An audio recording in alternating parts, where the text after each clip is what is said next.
Napunta ba ako sa ibang mundo?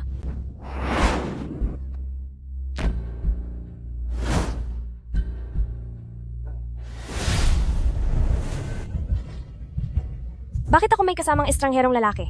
Ano bang klaseng kwento ito? Congratulations! Napunta ka sa loob ng libro.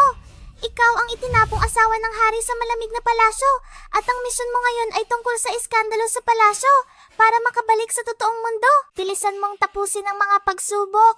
Ano? Ako? Naging isang itinakwil na asawa ng hari? At ako pa ang may iskandalo sa palasyo?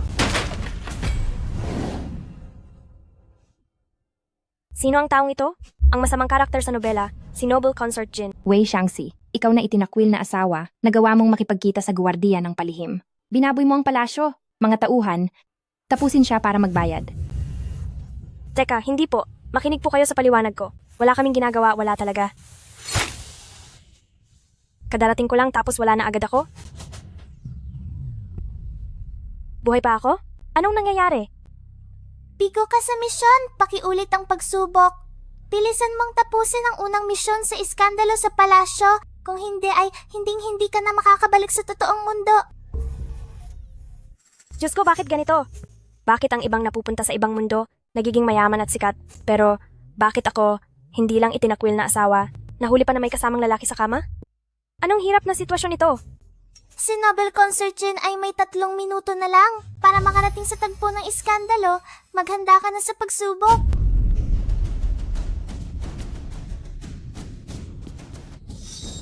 Hayaan mo na, hindi naman ako pwedeng humiga lang dito at magpaubaya. Si Noble Consort Jin at ang kaniyang grupo ay malapit na, kailangan kong lampasan ang misyong ito. Hindi ito maaari. Bilis, bilis! Ang lakad! Dito, dito! Pumasok ka. Pumasok ka agad. Magtago ka. Napakawalang hiya mo, Wei Xiangxi. Nagawa mong makipagkita sa guwardiya, nilapastangan mo ang palasyo. Mga tauhan, tapusin si Wei Xiangxi. Teka muna, bakit basta-basta ka na lang nagsasalita ng ganyan? Iyang paninirang puri mo? Maaari kang managot sa batas niyan. Mag-ingat ka baka idemanda kita. Aling mataba, ang nakakita na may kasama akong kahit sino? At gumagawa ng iskandalo rito? Tabi.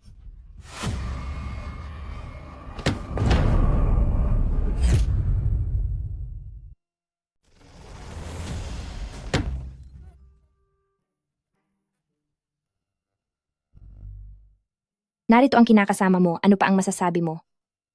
Mga kawal, tapusin siya ngayon din. Bigo ka sa level na ito.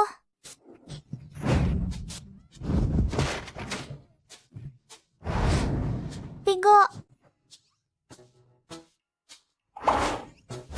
Bigo.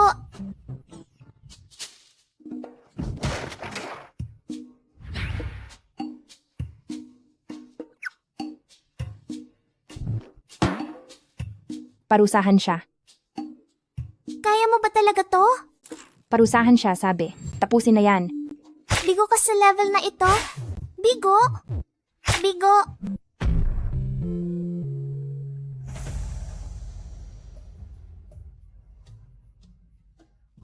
Hindi pwede, hindi ako pwedeng sumuko basta-basta. Isang hamon lang ito sa kwento tungkol sa gulong ito sa palasyo. Paano ako matatalo nito? Gayong isa akong 21 siglo na college student? Dahil hindi ako pwedeng tumakas, gagamit ako ng kakaibang diskarte. Huwag kang magsalita. Makinig ka lang sa plano ko. Ang lakas ng loob mo, Wei Xiangxi.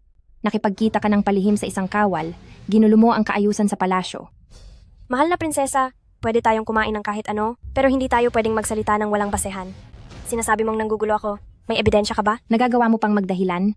Narito na sa kama mo ang lalaking ito, ititiwalag mo pa rin ba?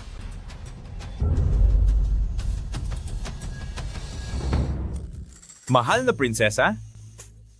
Pagbati po sa inyo?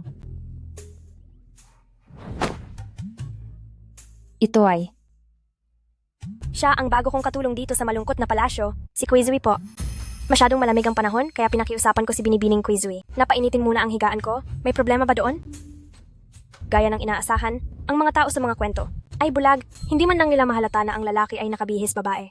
Buti na lang at ang IQ ko ay 280. Ang ganitong klaseng talino ay sa isang henyong katulad ko lang. Nanggagaling. ang lakas ng loob mo. Wei Xiangxi, dahil ba matagal ka na sa malungkot na palasyo, kaya nagagawa mong makipagrelasyon sa isang katulong? Ang gulo mo talaga. Ma, makipagrelasyon? Pinainit ni Quizui ang higaan mo sa gabi. At masyadong malapit ang kilos ninyong dalawa. At nagpapalitan pa kayo ng mga makahulugang tingin. Hindi ba relasyon ang tawag doon? Ang panggugulo mo sa palasyo ay hindi mapapatawad. Mga kawal, tapusin na yan. Hoy ate, bakit pati yan binibigyan mo ng mali siya? Kayo bang mga sinaunang tao ay ganito kalawak ang isipan? Namatay ka na ng 99 na beses. Ubus na ang iyong mga revival cards. Kapag namatay ka pa ulit, tuluyan ka nang mawawala at hindi ka na makakabalik sa totoong mundo. Tigil-tigilan mo ako, subukan mo kaya ikaw ang tito? Nagsimula pa lang ako pero sobrang hirap na agad, nakakainis naman. Hayaan mo na nga. Sumuko na lang tayo. Heto ang munting tip para sa iyo. Lumabas ka at maglakad-lakad. Baka sakaling makakita ka ng mga bagong clue. Lalabas? Oo nga, lalabas. Bakit hindi ko naisip yon? Tara.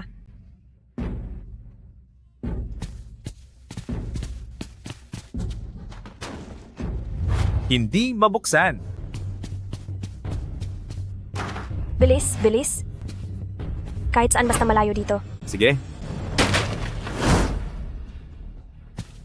Napakahusay mo talaga, Wei Xiangxi. Nagawa mo pang makipag-ugnayan sa isang guwardiya. Binababoy mo ang palasyo. Tumigil ka sa pagsasabi ng kasinungalingan. Aling mata mo ba ang nakakita na dito sa silid? Ay, merong gwardiya? Hindi ba't ako lang naman ang mag-isa? Lalaban ka pa. Malinaw kong nakita kanina ang anino ng isang lalaki na tumalon palabas ng bintana. Siguradong siya na iyon, ang lalaking katalik mo.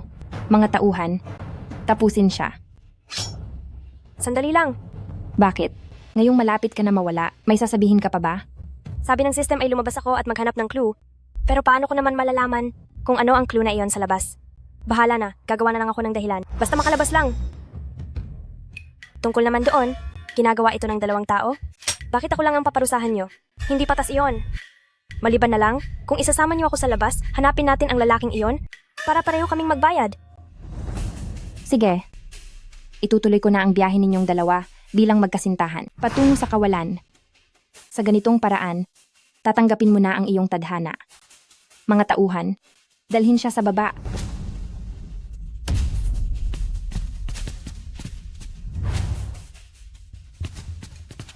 Clue. Anong clue ba? Ang sinasabi ng system? Wei Xiangxi, pinatagal mo na kami ng higit sa 1 oras sa paglalakad.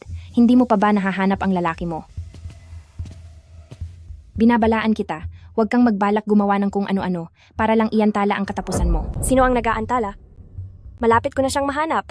At saka, sa taas ng pader ng palasyong ito, wala naman siyang pakpak para makalipad palabas. Hindi ba? Sana ay hindi ka nagsisinungaling sa akin. Dahil kung hindi, hindi lang simpleng parusa ang matatanggap mo. Sisiguraduhin kong masakit at unti-unti kitang parurusahan. Anong gagawin ko? Anong gagawin ko? Wala talaga akong mahanap. Anong clue ang sinasabi ng system? Ako ay isang sikat na estudyante ng 21st century. Ngunit mauubos na ba talaga ang buhay ko rito? Narito na ang mahal na hari.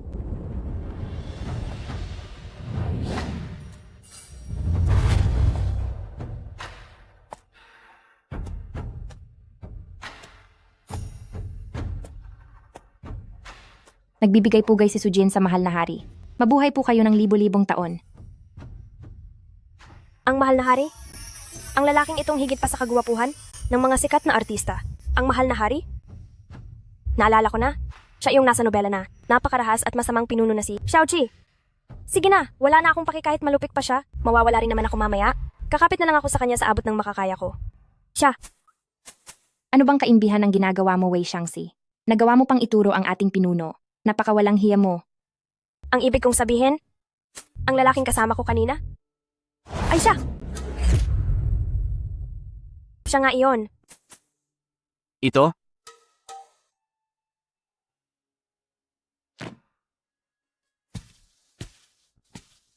Ano ka mo? Tinatanong kita. Anong sinabi mo kanina? Ang sabi ko, ikaw ang nakasama kong matulog na lalaki. Mahal na hari, pinaratangan nila ako na may ibang lalaki, kaya iligtas niyo po muna ako. Tulungan niyo po ako sa pagkakataong ito. Pagkatapos nito, kahit ano ay gagawin ko para sa inyo. Kahit ano? Sa haba ng aking pamumuno sa buong mundo, ngayon lang ako nakakita ng ganitong kakaibang babae. Tingnan natin kung ano ang plano niya. Wei Shangxi, pagod ka na ba sa buhay mo? Hindi mo ba alam kung sino ang nasa harap mo? Siya ang kasalukuyang emperador, ang pinakamataas na pinuno. Bukod sa pakikipagtalik sa ibang lalaki, nagagawa mo pang ibintang sa hari na siya ang lalaking iyon.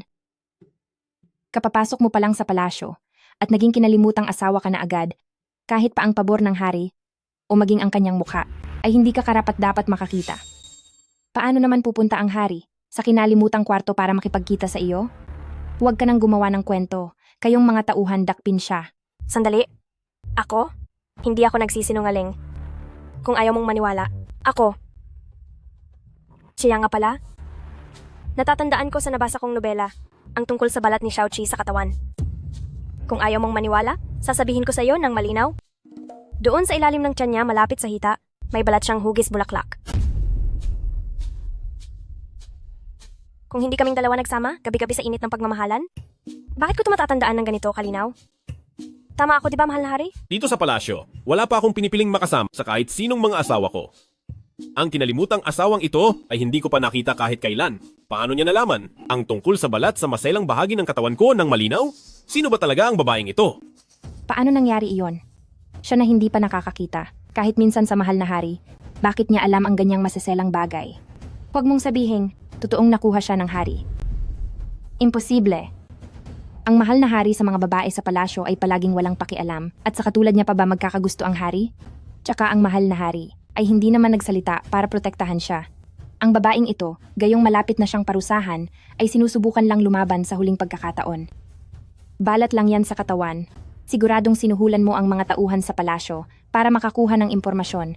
Ang isang balat lang ay ginagawa mong dahilan para itago ang kasalanan mo. At ginagamit mo pa ang hari para makalusot.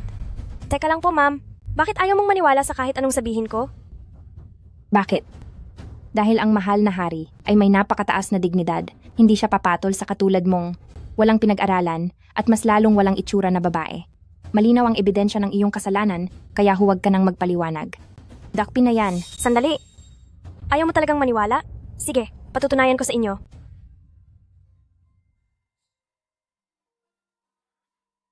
Pumanhin po, mahal na hari.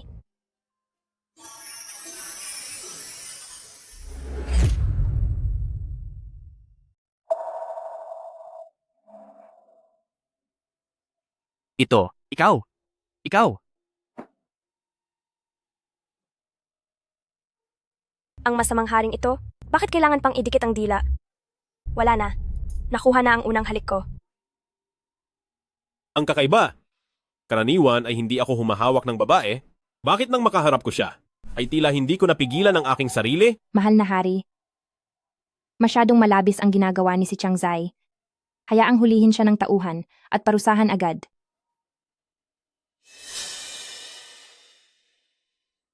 Hindi nagsisinungaling si Chiang Zai? Dahil kanina, totoong pumunta ako sa malamig na palasyo at nakasama ko siya. Walang hiya ka. Lakas ng loob mong akitin ng mahal na hari. Tumahimik ka.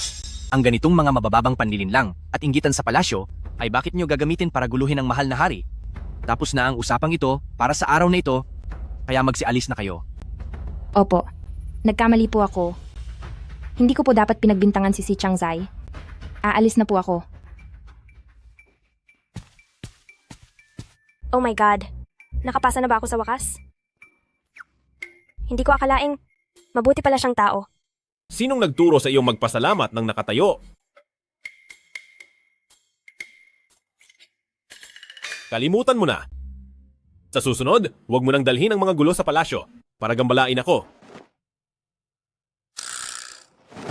Saka, pag-arte lang ang kanina, huwag mong isiping may nararamdaman ako para sa isang babaeng katulad mo.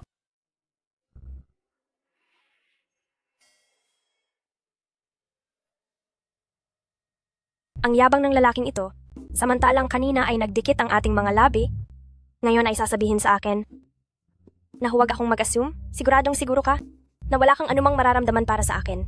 Paalala, ang panyo ay isang mahalagang kagamitan para makapasa, pakipulot at itago po itong mabuti. Sige, sige. Oo na, sige na. Tama ang lahat ng sinasabi mo. Bilis, sabihin mo na kung ano ang susunod na kailangan kong gawin. Dahil si ate ay talagang napakalakas na ngayon. Ang kasalukuyang level ay ang regalo sa piging. Si Nobel Consort Jin ay 3 buwan nang nagdadalang tao at kaarawan niya ngayong araw kaya inimbitahan niya ang lahat ng mga konsorte para sa isang piging. Basta't magagawa mo sa piging ang misyong pagbibigay ng regalo kay Nobel Consort Jin ay makakapasa ka na sa level na ito. Salamat sa inyong lahat. Maraming salamat po. Magbibigay lang naman ng regalo, di ba? Napakadali lang yan.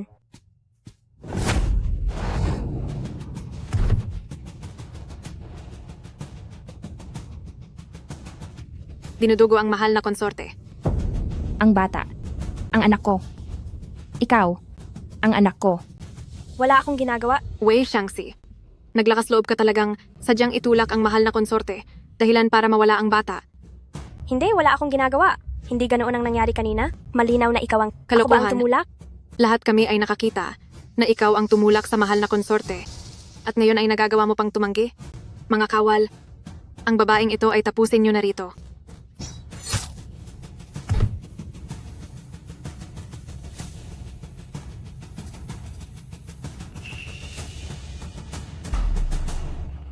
Bigo sa level na ito, mangyaring subukan muli.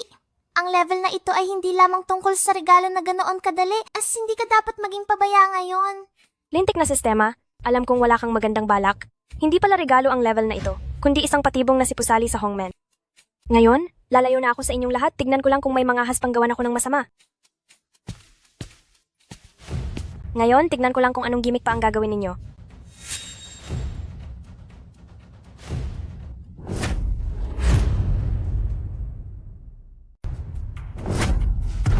Mahal na Reyna.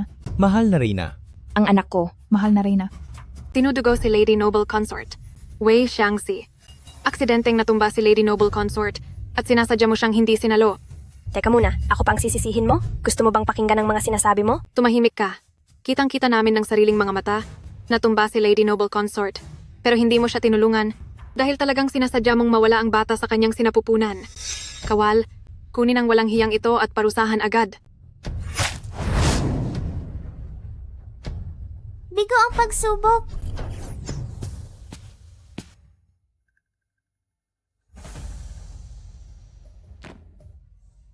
Lady Noble Consort, inilagay ko ang regalo sa mesa. Ikaw na ang kumuha. Kung taos-puso ang pagbibigay ni nakababatang kapatid na babae, bakit hindi mo na lang ito ibigay ng diretso sa akin? Wag na po. Dahil paano kung sa magiging anak ng hari sa sinapupunan mo ay may masamang mangyari, hindi ko iyon kakayanin. Si Changzai, anong klaseng pananalita iyan? Pinapalakol mo ba ang kalagayan ng ating si Lady Noble Consort? Kahit paano ay maganda ang hangarin ni si Changzai, kaya ako na ang magbubukas nito. Nakikiusap ako. Sana makapasa na ako sa antas na ito.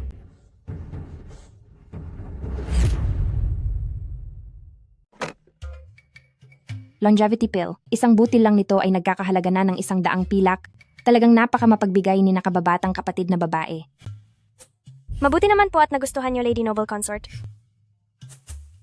Diyos ko po, hindi ito naging madali. Sa wakas ay natapos ko rin ang level na ito. Tandali, Ano yon? ang amoy ng gamot na ito. Mahal na prinsesa. Mahal na prinsesa. Lady Noble Consort, Naglakas loob kang maglagay sa gamot ng musk. Anong mask? Mahal na prinsesa. Ang anak ko. Ang anak ko. naglakas loob kang lihim na maglagay ng mask sa gamot. Hindi, anong mask ang sinasabi niyo? Mga Magagawa tauhan, mo ito. parusahan siya. Natalo ka sa level na ito. May mask pala sa gamot? Kung ganoon ay papalitan ko na lang ang regalo, hindi ba? Kahit anong regalo pa ang ibigay ko, siguradong makakapasa pa rin ako. Hindi mo ba alam na nakakalason ang mga bulaklak na ito at maaaring maging sanhi para mawala ang bata? Parusahan, Natalo ka sa level na to. hindi mo ba alam na malamig ang katangian ng hiyas na ito at masama ito sa katawan ng isang buntis? Parusahan, Natalo ka na naman.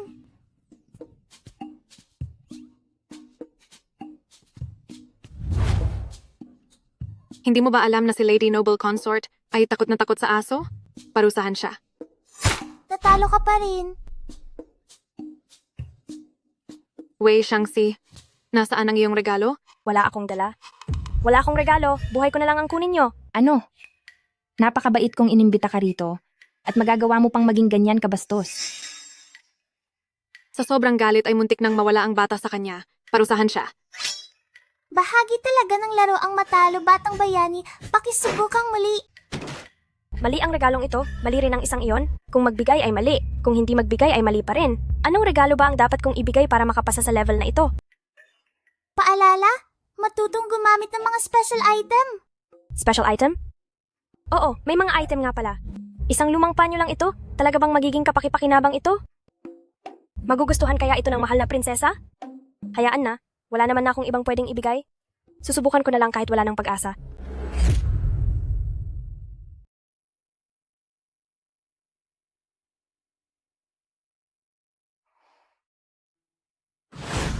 Mahal na hari, may magandang balita po mula sa labanan sa Hilagang Kanluran. Pakitingnan po. Anong ginagawa ni si Changzai? Nagdiriwang lang po si Noble Consort Jin ng kanyang kaarawan at magbibigay lang po ng regalo si Changzai. Puntahan natin. Mahal na hari, hindi ba't ang mahal na hari ay laging walang pakialam sa mga usapin sa palasyo?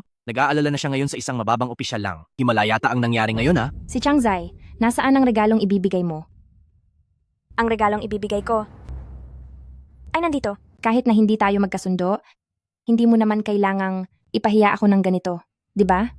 Ang mga regalo ng ibang asawa ng hari ay kung hindi napakamahal, ay siguradong napakabihira. Pero ikaw? Basura lang ang dinala mo dito.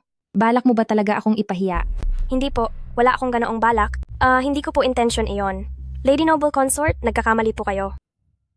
Lagot na talaga, parurusahan na naman ako nito. Talagang hindi maaasahan ang sistemang ito. Palagi na lang akong binibigyan ng maling ideya. Tatanggapin ko na lang ang tadhana ko. Tigil. Ang mahal na hari. Umalis na kayo. Ang panyong ito ay lagi kong dala, Noble Consort Jin. Hindi mo ba talaga ito nakikilala? Ang panyong ito ay palagi kong dala-dala, Noble Consort Jin. Talaga bang hindi mo ito nakikilala? Ano po ang ibig ninyong sabihin, mahal na hari? Pakiusap po. Linawin ninyo sa akin. Tatanungin kita, nakikilala mo ba ang panyong ito? Ako po. 3 buwan na ang nakararaan noong gabing iyon. Nagising ako mula sa pagkakalasing at gulo ang iyong kasuotan habang katabi mo ako sa kama. Paulit-ulit mong sinabi na may nangyari sa atin. Sinabi mong ikaw pa ang nag-asikaso sa pagtanggal ng aking suot. Pero kahit ang sarili kong panyo ay hindi mo man lang makilala. Mahal na hari. Marahil ay masyadong madilim ang ilaw noong gabing iyon. Kaya hindi ko ito agad namukhaan. Huling beses na itatanong ko ito sa iyo. Noong gabing iyon, talaga bang may nangyari sa atin? Sinabi mong dinadala mo ang aking anak, totoo ba iyon o gawa-gawa lang? Diyos ko po, may hindi inaasahang revelasyon. Ang lala ng chismis na ito. Mahal na hari, patawarin ninyo ako. Hindi ko po sinasadyang linlangin kayo. Sobra lang po ang pagmamahal ko sa inyo. At gustong-gusto ko pong makuha ang inyong atensyon na mabigyan kayo ng supling. Kaya kaya mo nagpanggap kang ginawa iyon. buntis ay para makuha ang loob ko? Lumipas ang mga araw at nang hindi mo na ito maitago, ay nag-imbento ka ng drama tungkol sa aksidente sa bata para makatakas sa pagpapanggap mo habang idinadamay mo si Changzai. Hindi ba? Aminado po akong nagkamali ako ng paulit-ulit. Tatanggapin ko po ang anumang parusa. Pero nagmamakaawa po ako. Huwag ninyong idamay ang pamilya ko. Mahal na hari.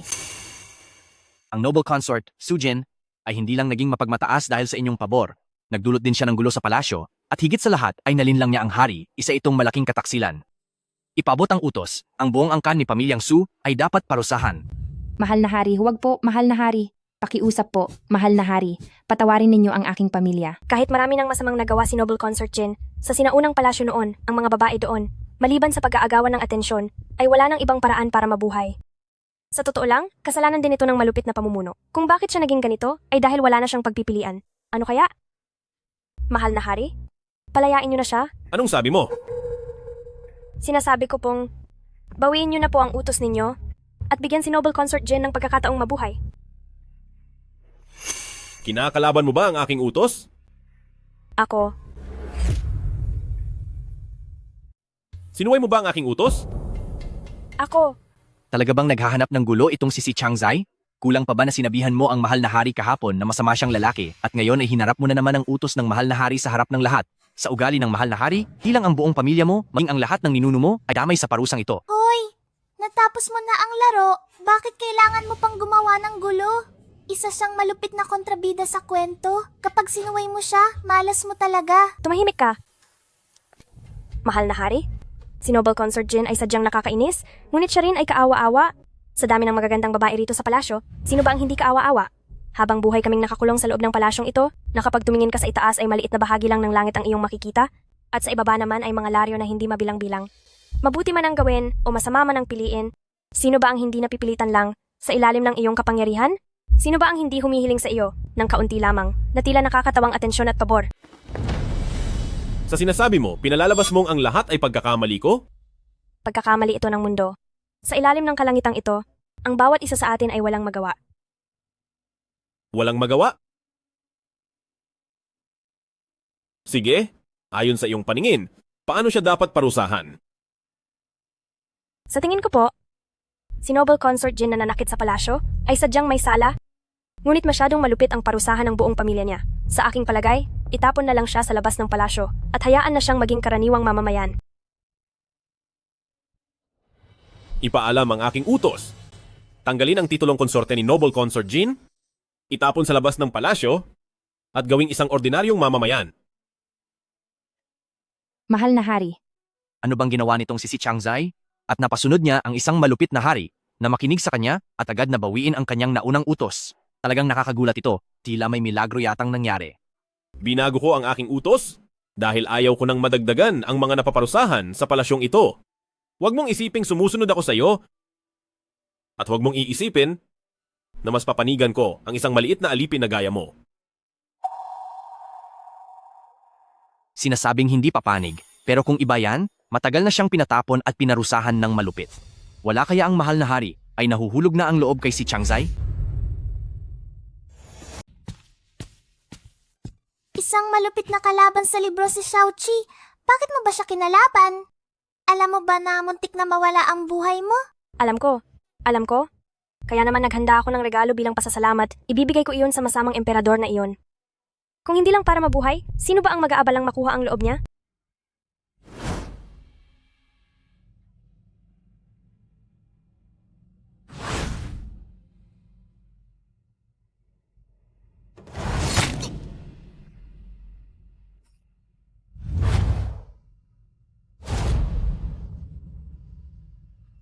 Nakapagtataka? Bakit parang totoong-totoo ang panaginip na ito? Tawagin si astrologo ng imperial. Opo, Mahal na hari, Nanaginip ako kani-kanina lang. Napanaginipan ko na ako ay tinalo ni si Changzai. Hulaan mo ang aking kapalaran. Anong ibig sabihin ng panaginip na ito? opo. Mahal na hari, base sa nakikita ko, ang panaginip ninyo ay isang napakasamang senyales. Ano ang ibig mong sabihin? Ipinapakita nito na tiyak na magkakatotoo ang panaginip mo. Darating ang araw na babaliktad sa iyo si Changzai. Hindi dapat manatili ang babaeng iyon. Babaliktad? Ang babaeng iyon ay isa lamang hamak na kinalimutang asawa. Ngunit ang mga salita at galaw niya kamakailan ay naging lubhang kakaiba na tila hindi siya kabilang sa mundong ito. Mayroon kayang masamang plano sa likod nito? Tungkol ito sa inyong kaligtasan, mas mabuti ng parusahan ng marami kaysa magpalampas ng kahit isa. Higit pa rito, ang aking mga hula ay laging tama, hinding-hindi ito nagkakamali. Nakikiusap ako na magdesisyon na po kayo agad. Tapusin siya para mawala na ang lahat ng panganib. Mahal na hari, dati kayong mabilis magparusa, ngunit para lang sa isang babaeng magtataksil sa inyo, maging malambot ang inyong puso?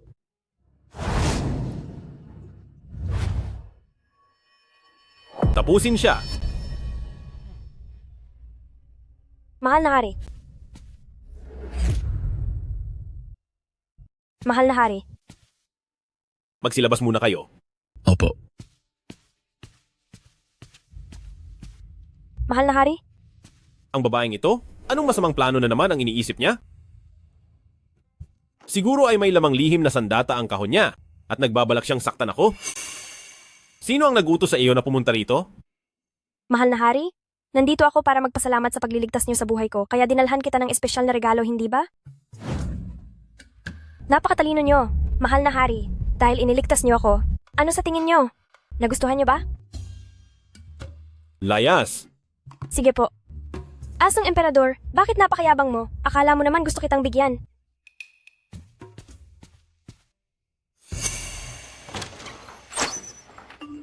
Bigo ang misyon, subukan muli ang level.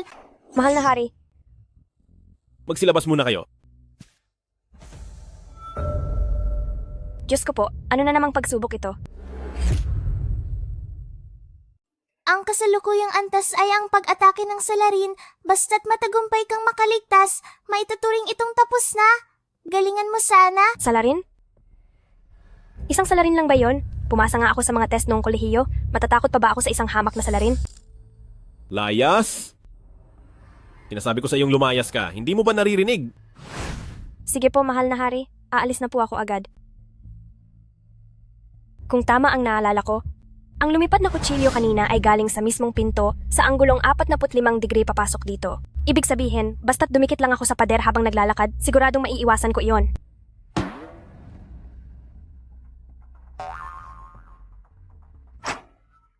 Bigo ang misyon.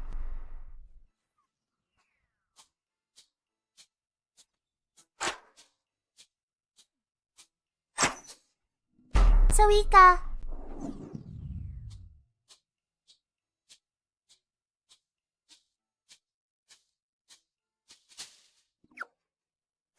Surprise! Talo ka? Munting paalala, paubos na ang iyong mga resurrection card. Pakibilisan ang pagtapos sa antas na ito. Diyos ko po, sino ba ang nagpadala ng salaring iyon? Bakit kailangang pahirapan ng isang katulad kong isang kinalimutang asawa ng hari? Teka pala, ang mahal na hari. Kahit sino pa ang nagpadala ng mga taong mananakit sa akin, siguradong hindi sila maglalakas loob na madamay ang mahal na hari. Hanggat nakadikit ako sa tabi ng mahal na hari, sino ang maglalakas loob na galawin ako? Sinabi ko nang lumayas ka? Hindi mo ba ako narinig? Mahal na hari? Dito sa sinaunang panahon niyo ay wala man lang kahit na body wash o kung ano. Masisiguro mo bang malinis ka sa paliligo mo? Gusto mo bang tulungan ka na lang ng asawa mo na hilurin ang likod mo? Huling beses ko na itong sasabihin. Layas! Mahal na hari? Malakas ang mga kamay ko? Kayang-kaya kong tanggalin ang lahat ng dumi. Sige na, mahal na hari. Halika rito, hihilurin ko po kayo. Napakagaling ko pong manghilod.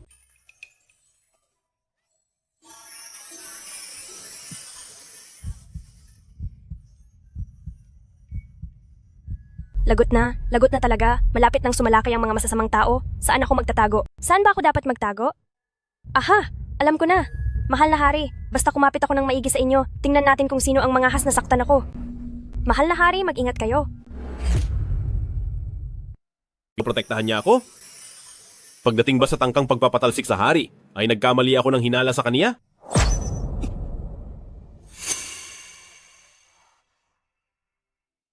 Mahal na hari, nasaktan po kayo?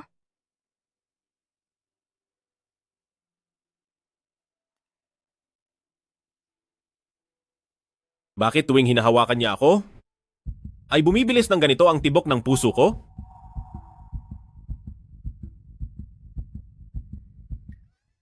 Ikaw, bastos ka! Ikaw! Sandali lang! Basang-basa na ang mga damit mo. Suotin mo muna ang robe ko sa pag-uwi. Salamat po, mahal na hari.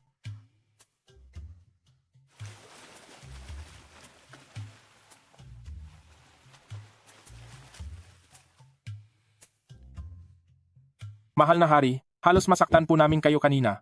Susundan ko siya ngayon din. At paparusahan ang babaeng iyon. Hinto.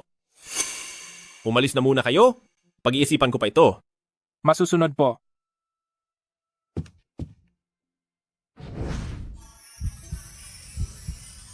Ang mundong ito ang may pagkakamali. Kahit saan man sa mundo, ang lahat ay walang ibang magagawa. Mag-iingat po kayo, mahal na hari.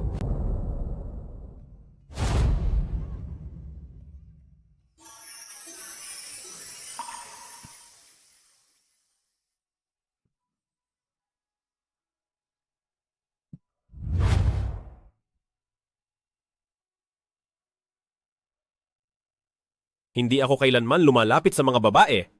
Ngunit bakit pagdating sa kaniya, ay nagkakaroon ako ng ganitong iniisip? Anong sabi mo? Galing kay Xiaoqi ang kriminal na yon?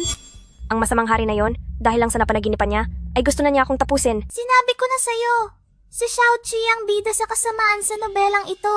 Siya ay isang malupit na pinuno na walang awa kung kumilos at puno ng hinala ang kanyang puso. Sapat na ang isang panaginip para magkaroon siya ng hangaring parusahan ka.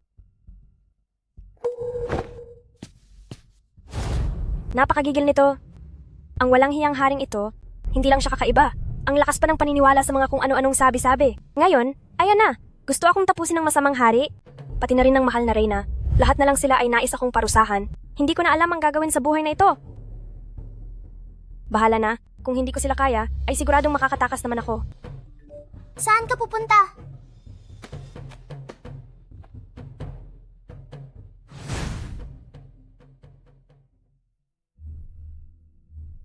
Ay Nokzang? Sa tingin mo, ayos ba ang watawat na ito? Ito po.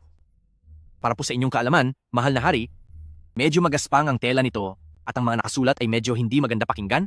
Sa totoo lang po, ay hindi ito maganda. Tama ka? Kung gayon, isabit mo na lang iyan sa ulunan ng higaan ko. Ano po? Basta't nakalabas na ako sa pintong ito, wala na akong pakialam kung sino ang magtatangkang mang-api sa akin. Ikaw! Masamang hari! Umalis ka na sa landas ko. Malaya na ako.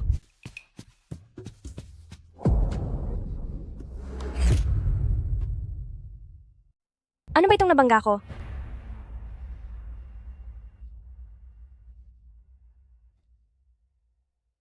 Bakit hindi ako makalabas? Nakalimutan kong sabihin sa'yo, dahil isa ka lang hamak na karakter sa nobela, ang saklaw ng kwento ng orihinal na may-ari ay hanggang sa bayang ito lamang. Kaya ayon sa itinakda, hindi ka makaalis sa loob ng bayang ito.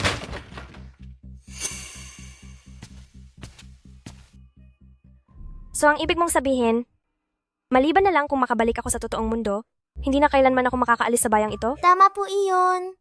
Layas. Pero, basta't matapos mo ang huling pangunahing misyon at makalabas sa pintuan ng bayan, makaaalis ka na at makababalik sa totoong mundo. Sabihin mo na agad, ano ba ang pangunahing misyon na iyan? Anong misyon? Mahal na hari? Ang iyong pangunahing misyon ay ito, kunin ang pagkalalaki ng ating mahal na hari.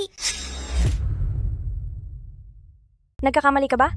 Kahit nga kamay ng lalaki hindi ko pa nahahawakan, inosente pa akong estudyante, tapos gusto mo ako ang unang humamak sa isang malupit na hari? Teka lang, anong sabi mo? Ang dami-daming babae ng malupit na haring iyon sa kanyang palasyo, pero wala pa pala siyang karanasan. Hindi mo ba ako welcome? Hindi po.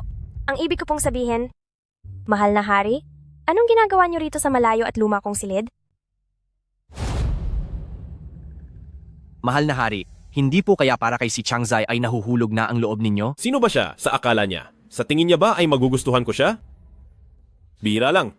Akong magka-interes sa isang babae, kaya gusto ko lang siyang maangkin. Ipagpaumanhin niyo po ang sasabihin ko? Pero kailanman ay hindi nagkamali ang hula ni astrologo ng imperial. Nangangamba akong itong si Changzai ay gagawa ng masama laban sa inyo balang araw. Mahal na hari, ang pag-ibig ay nakakasira sa layunin. Dapat na po ninyong tapusin ang banta na ito agad. Huwag kang magmadali. Kapag nagsawa na ako, ay tatapusin ko na siya.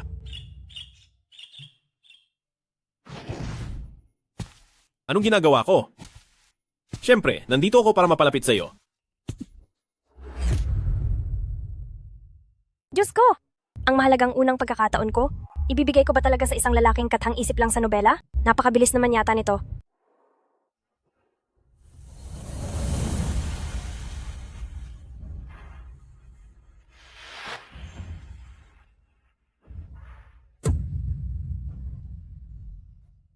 Nagkaroon ako ng dalaw ngayong araw, kaya baka hindi mo na pwede. Dalaw? Gusto kitang makasama ngayon. At hindi ito matatapos ng 3 hanggang 5 oras. Sabihan mo ang dalaw mo na maghintay na lang muna sa labas. Hindi po ganoong klaseng dalaw. Ano nga bang tawag dito noong unang panahon? Ang tawag ay gui shui. May gui shui ako ngayon kaya sa tingin ko ay hindi ako makakapagsilbi sa inyo sa kama. 3 araw? Bigyan mo lang ako ng 3 araw? Utang ko muna ito sa ngayon. Siguradong masisiyahan ka pagkatapos ng 3 araw? Ang utang mo ngayon? Pagkatapos ng 3 araw, ay babawiin ko ng 100,000 beses. Bago ang oras na yon.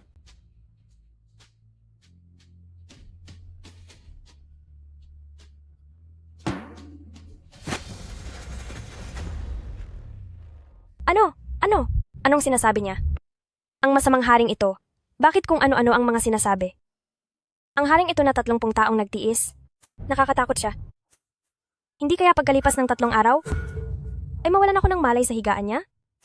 Muntik ka na sanang manalo sa laro. Bakit sumuko ka sa kalagitnaan? Mukhang hindi ka talaga interesadong bumalik sa totoong mundo. Tumigil ka nga.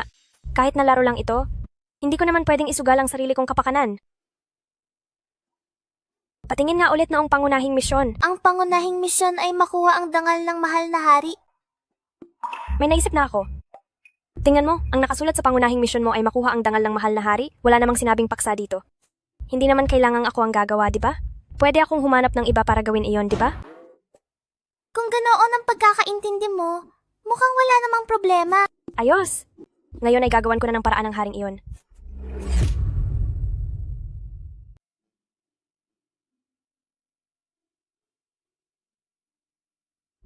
Tinitiyak kong magugustuhan mo pagkatapos ng 3 araw.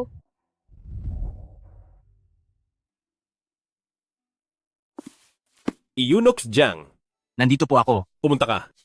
At kumuha ng aklat tungkol sa sining ng pag-ibig para sa akin. Opo. Hindi dapat. Maliit ang tingin ni si Changzai sa akin. Para lang sa si Changzai na iyon, mag-aaral ang mahal na hari ng tungkol sa sining ng pag-ibig, parang himala yata na mangyayari iyan sa kanya. Opo. Ang mga inosente at cute, ang mga mapang-akit at sexy, ang mga malamig na tila diyosa, at ang mga palaban na kababaihan, ang lahat ng uri ng babae ay nakolekta ko na. Siguradong magugustuhan ito ng walang hiyang haring iyon, hindi ba?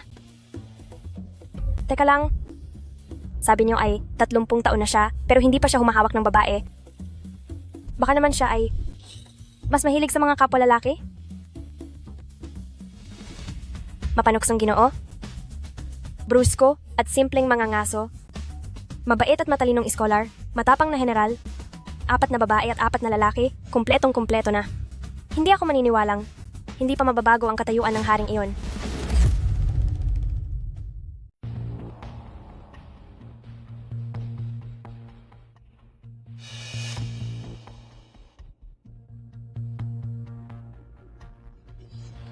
Tapos na ang 3 araw na palugit. Wei Xiangxi, dapat mo nang bayaran ang utang mo sa akin.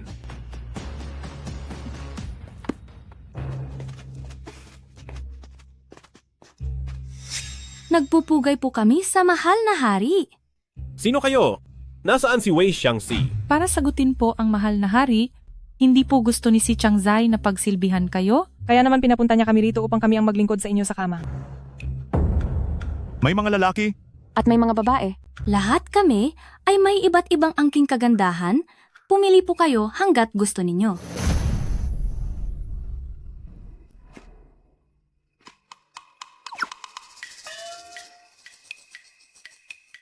Bakit parang walang boses? Hindi pa ba ito nagsisimula? O tapos na? Layas.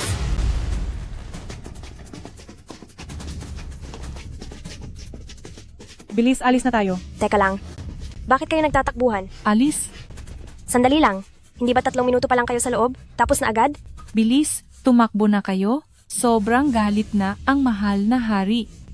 Bakit parang nagwawala na siya sa galit? Ang walang hiyang babaeng ito, nagawa niya talaga akong lokohin? Nakakatawa. Bakit nagagawa ng babaeng ito na kontrolin ang lahat ng nararamdaman ko? Nangangamba ako na itong si Changzai ay magiging panganib sa inyo balang araw. Mahal na hari, dapat na po ninyong tapusin ang banta na iyan.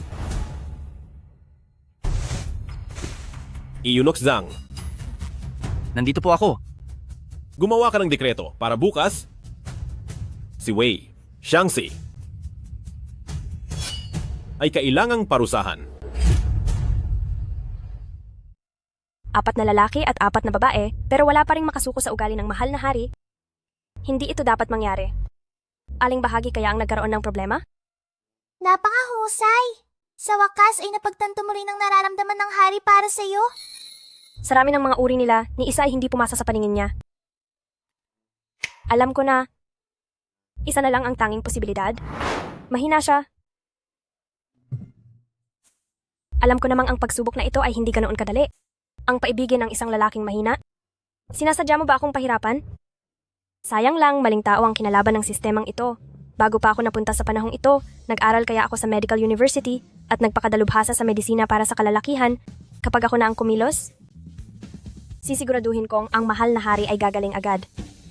Ang makasalanang si Wei Xiangxi ay sumuway sa utos ng hari. Binaliwala niya ang biyaya ng langit at dapat lang siyang parusahan. Dahil sa paninilbihan niya sa palasyo ng maraming taon, binibigyan ko siya ng anong parusa kaya ang bagay sa kanya para mawala siya. Mahal na hari, mahal na hari. Noong dapat kang narito ay wala ka, at ngayong hindi ka dapat narito, ay bigla kang susulpot. Nagpapakipot ka ba? Ang makasalanang si Wei ay nararapat lamang parusahan. Gusto niyo ba akong tapusin? Anong kasalanan ang ginawa ko para tapusin niyo ako? At nangahas ka pang magtanong? Kagabi ay iniutos kong samahan mo ako, pero naglakas loob kang sumuway. Naghahanap ka pa ng kung sino-sinong mga kakaibang tao para lapastanganin ang aking higaan. Isa itong pagtataksil sa hari at dapat kang pagbayarin. Anong ibig sabihin nito? Ang inosenteng lalaking ito, baka nasaktan ko ang damdamin niya? Mapapatahan ko pa kaya siya? Mahal na hari, hindi ako nakarating kagabi, at pag-amin ko, kasalanan ko nga iyon. Pero hindi naman maaari na basta-basta nyo na lang akong paparusahan ng ganyan. Ang pinakaayaw ko sa lahat ay ang niloloko ako. Kailangang mawala ka na. Pero, dahil sa pagliligtas mo sa akin noon, pumili ka kung paano ka mawawala. Anong mga pagpipilian? Puting tela, lason, pagkitil sa sarili, pagpirapiraso ng katawan, o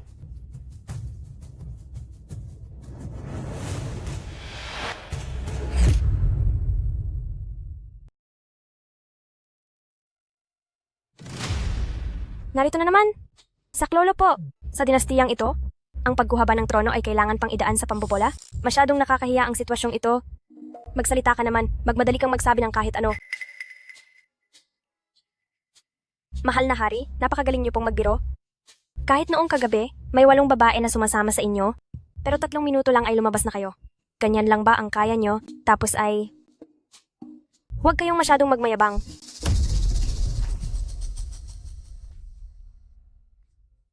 Ang ibig ko pong sabihin, noong nakaraang gabi, base sa inyong ipinakita, mahal na hari, sa ngalan ng lahat ng mga kababaihan sa palasyo, ay sobrang nag-aalala po ako. Kaya naman, gumawa ako ng espesyal na mga gamot para sa inyo.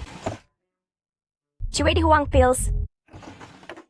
Alak, para sa pampalakas ng bato at libido. Kung hindi niyo naman po gusto ang gamot, maaari ko rin kayong gamitan ng acupuncture. kaya ang iniisip mo, wala akong hilig sa ibang babae dahil wala akong kakayahan? Hindi ba po? Wala lang talaga. Akong ganang pumatol sa ibang babae. Akala ko ba ay hindi kaya ng mahal na hari? Bakit parang bigla kayong naging porsigido? Tulungan niyo po ako. Bakit biglang nagbago ang ikinikilos niya? Hindi pa ako handa sa ganito. Mahal na hari, hindi po ba't parang napakabilis ng mga pangyayari sa atin? Kung iyon po ang gusto niyo, dapat bang buuin muna natin ang ating nararamdaman? Nararamdaman? Kung usaping nararamdaman din lang, gusto ko ring itanong kay si Chang Zai, noong araw na nasa paliguan tayo, noong ibinuwis mo ang sarili para iligtas ako? Totoo ba iyon o pagpapanggap lang? Bakit kaya siya masyadong apektado dito? Hindi ko naman pwedeng sabihin na para lang iligtas ang buhay ko. Kaya ako yumakap sa kanya, di ba? Magsalita ka. Mahal na hari, ang pagliligtas ko sa inyo noong araw na iyon ay walang ibang ibig sabihin. May malinaw na pagkakaiba ang katayuan natin sa lipunan at ang itaya ang buhay ko para protektahan kayo ay bahagi lamang ng aking tungkulin. Sige. Mukhang ako lang pala ang nag-iisip ng higit pa roon. Nag-iisip ng higit? Anong ibig niyang sabihin? Hindi kaya totoong nahuhulog na siya sa akin? Umalis ka na. Mahal na hari. Layas. Opo, aalis na po.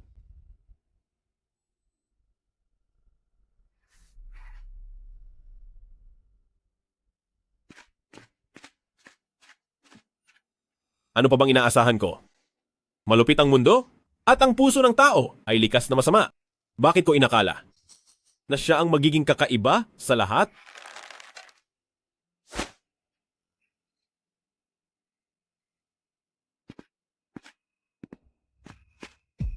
Ang puso talaga ng mga lalaki ay mahirap intindihin. Ano ba talaga ang iniisip ng mahal na hari? Tila wala kang kaalam-alam tungkol sa pagkatao ni Xiaoqi. Hindi mo ba binasa ang kwento ng nakaraan niya? Ang nakaraan ni Xiaoqi? Hanggang sa kalahati pa lang ng nobela ang nababasa ko. Sayang naman, hindi ko pa naabot ang kwento ng nakaraan niya. Ding! Dahil ang pangunahing misyon ay masyado nang natatagalan, kusang magbubukas ang kwento ng isang side quest. Kapag natapos ang side quest na ito, maaari mong maabot ang katapusan agad para makabalik sa totoong mundo. Gusto mo bang simulan ng side quest? Ako na isang estudyanteng wala pang karanasan, na akitin ng mahal na hari, parang medyo bahala na. Simulan na natin ang side quest. Sige, naka-activate na ang side quest para sa'yo.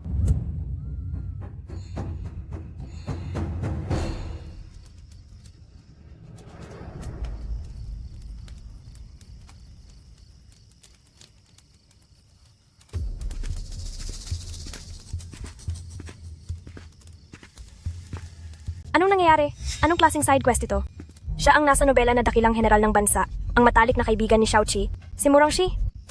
General Murong, wala naman akong kasalanan sa iyo. Bakit mo ginagawa ito? Hindi ko akalain na ang isang naninirahan sa nakakalungkot na palasyo, ang isang hamak na tagapagsilbi, ay may talas din pala ang paningin.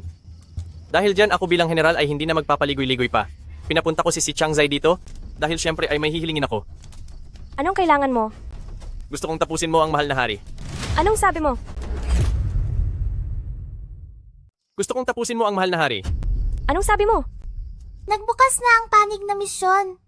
Kapag natapos mo ang misyon para kay Murongxi, makakabalik ka na sa totoong mundo. Nababaliw ka ba? Ang panig na misyon ay ang tapusin ng mahal na hari? Huwag kang mag-alala. Basta't magawa mo ang iniutos ko. Ako bilang general ay hinding-hindi ka bibiguin. Gusto mo bang maghimagsik? Huwag mo naman sabihin ganyan. Ang bastos na si Xiaoqi na galing sa ibang tribo ay hindi naman talaga dugo ng pamilyang Maharlika na pamilyang Xiao. Bilang isang ampon lang siya, nagkanulo sa pamilya at nang agaw ng trono, ang kawalang hiyang iyon ay isang malupit na hari. Dahil sa kanyang pamumuno, galit ang langit at lupa sa kanya. Tungkol naman sa sinabi mo kanina na paghihimagsik. Si Haring Wu ay lumaban para sa tama at hindi ito pagre-rebelde. Ito ay pagpapatupad ng katarungan ng langit. Pero kahit ano pang sabihin mo, naging magkapatid pa rin kayo na laging nagtutulungan sa labanan. Ikaw ang pinagkakatiwala ang dakilang general niya. Tapos gusto mong agawin ang kanyang kapangyarihan, anong mukha pang ihaharap mo sa ngalan ng dangal? Matagal ka nang kasama ng hari. Bakit kahit ang simpleng bagay na ito ay hindi mo pa rin maintindihan? Ang dangal ay walang silbi sa harap ng kapangyarihan. Pero ako ay isang itinakwil na asawa lang sa malayo. Bakit ako ang pinili mo? Hindi lumalapit sa ibang babae si Xiaoqi. Pero ikaw ang pinakapinagkakatiwalaan. At paborito niya. Isa pa, kung ang isang opisyal ang tatapos sa hari, siguradong susumpain siya ng buong mundo at hindi magtatagal ang pamumuno niya. Pero ikaw na isang hamak na asawa lamang ay hindi na kailangang mag-isip tungkol doon. Tama ako, di ba? Gusto lang pala niya akong gamitin para sa kasamaang gagawin niya. Napakawalang hiya niya.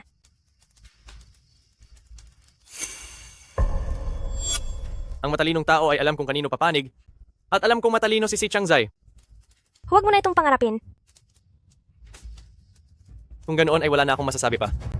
Wala ka ng pagkakataon na mabuhay muli. Kapag wala ka na sa gitna ng misyong ito, hinding-hindi ka na makakabalik sa totoong mundo. Pag-isipan mo itong mabuti. Pero si Xiaoqi, siya ay... Isa lang tong nobela. Isang katang-isip na tauhan lang si Xiaoqi. Huwag mong seryosohin. Paubos ng oras. Kailangang matapos ang misyon para makabalik ka na sa totoong mundo. Magpasya ka na agad. Bilang general, ay bibigyan kita ng huling pagkakataon. Ano ang pasya mo si Chang Zai?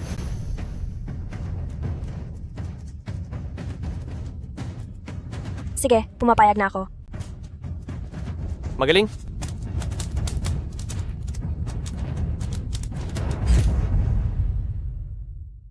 General Murong, matagal na tayong magkaibigan na handang mamatay para sa isa't isa. Nitong mga nakaraang taon ng pagpuksa sa mga kalaban, Malaki ang naging ambag mo. Kaya naman ay itatagay ko ito para sa iyo. Huwag po kayong mag-alala, mahal na hari. Gagawin ko ang lahat ng aking makakaya upang protektahan ang iyong kaharian.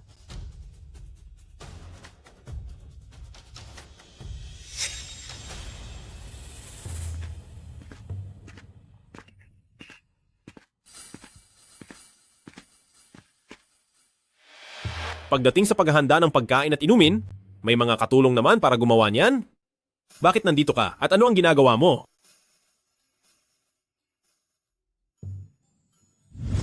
Ang laso na nasa alak na ito ay inihanda naming lahat ng mga opisyal para sa mahal na hari. Kailangan mo lang ito isalin para sa kanya sa gaganaping pagdiriwang at pagkatapos ay ipaubayan na natin sa tadhana. Mahal na hari, nais ko po. Nasagutin ang inyong mga tanong, kaya naman pumunta ako rito para makita kayo. Maupo ka. Naku, ang sakit. Bakit tila dumating na ang buwan ng dalaw ko? Anong nangyari? Wala po ito. Medyo hindi lang po regular ang dalaw ko nitong mga nakaraan, kaya nakakaramdam pa rin po ako ng konting hirap.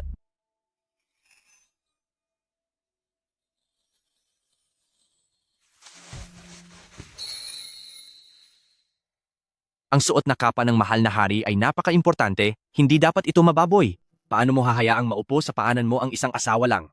Isa itong paglabag sa ating mga batas. Malamig para sa kanya ang dalaw niya. Hindi siya pwedeng maupo sa matigas at malamig na upuan. Sabi ko maupo ka.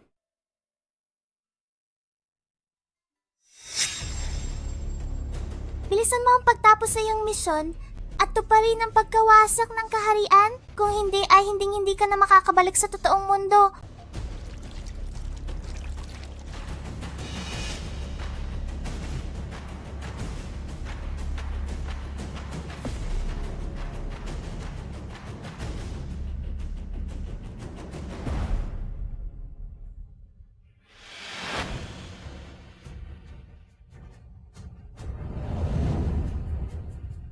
Malamig para sa kanya ang dalaw niya. Hindi siya pwedeng maupo sa malamig na sahig.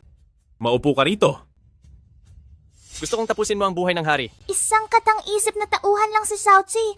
Huwag kang masyadong maniwala rito. Tunay ba ito o palabas lang? Mahal na hari, ang may lason ng alak na ito. May lason? Anong sinabi mo? Nababaliw ka na ba? Konting-konti na lang at matatapos na ang misyon. Kung ganyan ka lang na naghahanap ng kapahamakan, ayaw mo na bang bumalik sa totoong mundo? Pero hindi ko kaya. Hindi ko kayang gawin ito para sa sarili ko, na ako mismo ang magdadala sa kanya sa huling hantungan. Lason ng alak na ito. Mula ito kay General Zheng Guo at kay Murong Shi na nagdala nito. Gusto niyang agawin ang iyong trono? Ang lakas ng loob mo. Kasama ang ating hari. Ako ay nakipaglaban sa loob ng 10 taon. Laging tapat at nakiisa sa mga labanan. Kitang-kita ang katapatan ko at wala akong masamang balak. Isa ka lang namang maliit na opisyal sa palasyo. Ang lakas ng loob mong siraan ng isang general na tulad ko. Ano ba talaga ang pakay mo? Huwag ka nang magpanggap. Dahil pinilit mo talaga ako, nabigyan ng hari ng may lason na alak, dahil gusto mong sakta ng hari para maagaw ang kanyang posisyon. Mahal na hari, totoo ang sinasabi ko, may lason talaga ang alak na ito. Mahal na hari, base po sa pagsisiyasat ko, ang alak po na ito ay galing talaga sa tauhan ni Resideria ng Murong na dinala dito sa palasyo at pagkatapos ay inihanda ni si Chiang Zai para sa inyong handaan. Kaya lang, si dakilang general ay maraming taon nang sumusuporta sa inyo. Tang samahan ninyo ay subok na sa hirap at ginhawa, hindi naman yata tamang dahil lang sa isang asawa po ng hari na kung ano-ano lang ang pinagsasabi ay pagbibintangan na natin si dakilang general ng pagtataksil, di ba? Saka, wag niyo pong kalilimutan ang propesiya ng astrologo ng imperial.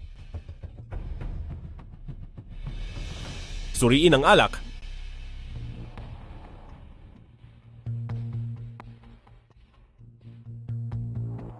Mahal na hari, nasuri na po at wala po itong lason. Ito, imposible ito. Alam kong may lason ang alak na ito, bakit hindi ito lumabas sa pagsusuri? Ang lason ko ay isang pambihirang uri mula sa Nanjiang na napakalakas at mahirap matagpuan sa mundo. Paano naman makikita sa isang pirasong pilak na karayom ang ganito katinding lason? Ang walang hiyang babaeng ito talaga namang tapat sa Xiaoqi. Muntik na niyang masira ang lahat ng plano ko. Mahal na hari, ang katapatan ko ay sadyang wagas? Maaari na po sanang maalis ang pagdududa niyo sa akin, di ba? Mali ang hinala ko. Hindi ko sana dapat naisip iyon laban sa iyo. Mahal na hari, Ipinapangako ko po sa aking buhay na siguradong may lason ng alak na iyan. Isang uri lang ng lason ang nakikita ng karayom, ngunit sa buong mundo, ang mga mapanganib na lason ay umaabot sa libo-libo. Hindi sapat ang isang karayom para masuri silang lahat. Tumahimik ka! Ngayon, ang selebrasyon ng pagtatagumpay ni General Murong. At hindi ito ang lugar para sa isang asawa po ng hari na tulad mong magwala. Huwag mong isiping dahil sa kaunting pabor po na binigay ko sa iyo, ay maaari ka nang magmalabis ng ganyan sa harap ng lahat. Hindi ko alam kung sino po ang nagutos sa iyo para lang siraan ang tapat kong lingkod at gumawa ng gulo sa palasyo. Pagdating ng bukas, ako mismo ang magpaparusa sa iyo.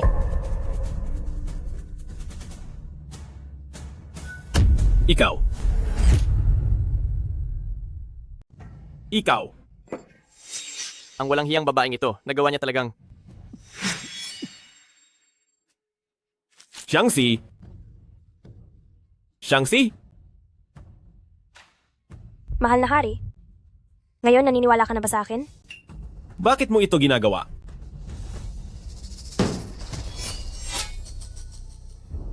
Walang hiya ka! Sa kabila ng pagiging malupit niya, talaga bang tapat ka pa rin sa kanya? Sige, mukhang ito na ang nakatadhana. Tila ang kapalaran ng bansang ito ay ako mismo bilang general ang tatapos. Sige, napakagaling.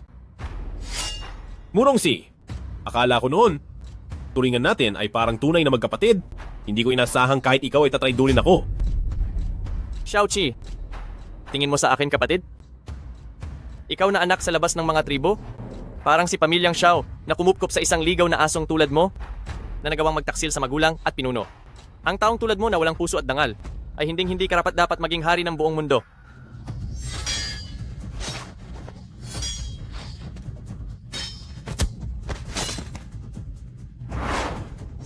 Huwag kang gagalaw. Huwag mo siyang saktan. Halika. Hindi ba't mahalaga sa iyo ang babaeng ito? Basta't sumunod ka lang sa gusto ko, hahayaan ko siyang mabuhay. Sabihin mo. Ibagsak mo ang espada mo.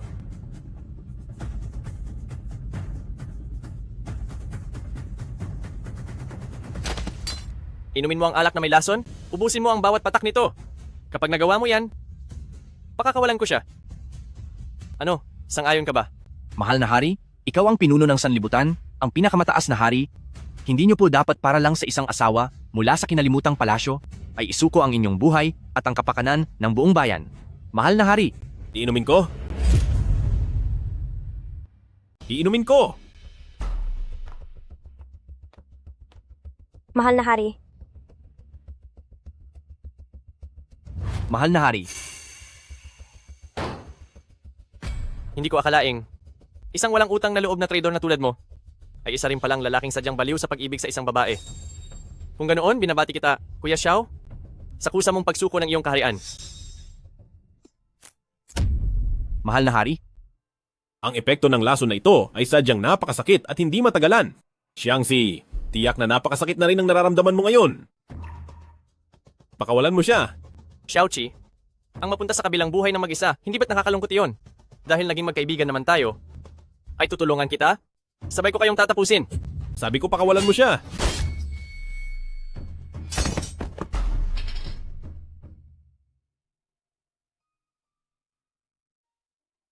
Xiangxi, nagkamali ako.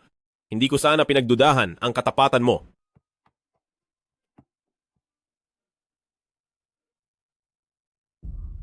Mahal na hari, ito po ang nakuha ko mula sa traidor, ang gamot para sa lason. Uminom po kayo ng maraming nakakalasong alak, bilisan niyo po at inumin ito agad. Pambihira ang gamot na ito, iisa lamang po ito. Iisa lang? Tungkol naman po kay si Changzai, hahanap po ako ng mga manggagamot para malunasan ang lason sa kanya. Ngunit ang lason na ito ay sadyang napakabihira sa mundo. Kahit ang mga dalubhasang manggagamot ay mahihirapan po ng husto rito. At kung maliligtas pa po ang buhay ni si Changzai, nakasalalay na lang po iyon sa kanyang kapalaran. Ibigay sa kanya ang gamot at ang manggagamot na lang ang tawagin niyo para sa akin. Mahal na hari, ang inyong buhay ang pinakaimportante. Paano niyo po magagawang isakripisyo ang lahat para sa isang babae? Ibigay mo sa kanya ang gamot.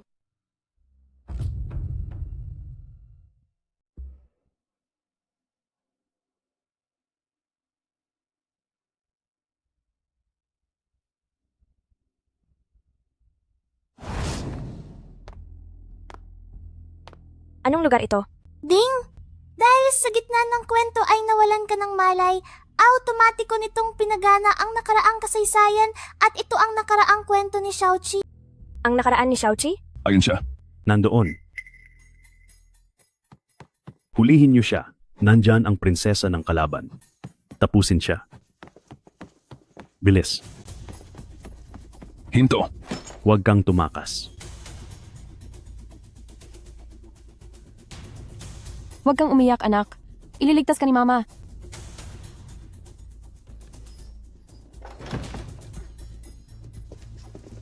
Nandoon. Bilis.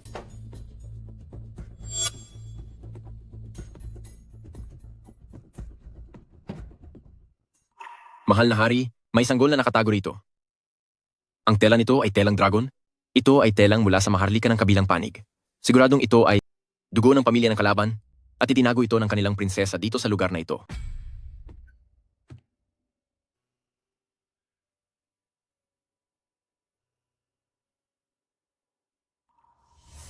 Kahit na may dugo siyang dayuhan, pambihira ang kaniyang pangangatawan, isa siyang henyo sa pakikipaglaban, mas mabuti sigurong ampunin ko na lang siya upang maging isa siyang mahusay na sandata ng ating bansa. Tama po ang inyong sinabi. Kung ganoon, ano po sa tingin nyo? Ang dapat na maging pangalan ng batang ito? Dapat siyang maging isang magaling na sundalo na lalakad sa gitna ng labanan, na may tapang at karangalan. Pangalanan natin siyang Xiaoqi. Xiaoqi. Sa aking kagalang-galang na si Ikasyam na Prinsipe Xiaoqi, dahil sa iyong husay sa sining at digmaan at ang iyong walang kapantay na mga nagawa, ay hinirang kita bilang bida sa 3 hukbong sandatahan upang pamunuan ang 1,000,000 sundalo para sakupin ang bansang Man.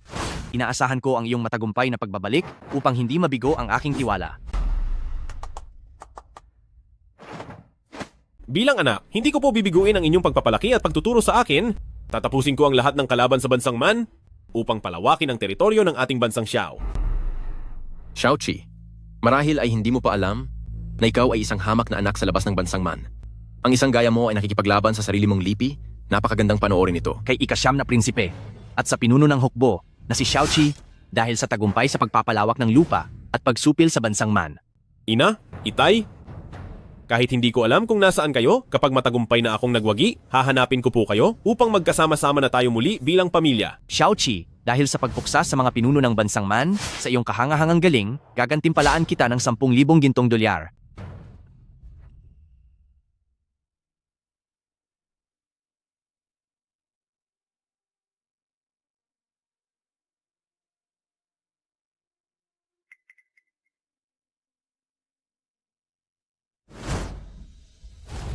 Ang hamak na si Xiaoqi ng bansang Man, siguradong hindi niya inakalang, hindi lang ang kanyang sariling mga magulang at pamilya ang kanyang tinalo, kundi pinabagsak niya rin ang sarili niyang bayan. Ang labanang ito sa pagitan nila ay sadyang nakakabilib.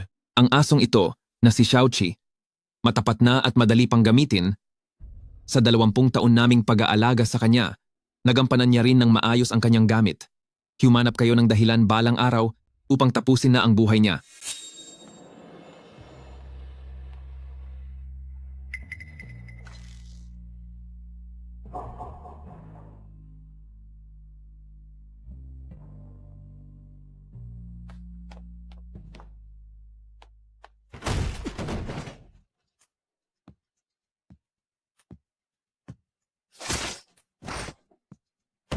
Traidor na Xiaoqi. Isa ka lamang hamak na ampon ni pamilyang Xiao, ngunit nagawa mong agawin ng korona sa iyong ama at kapatid.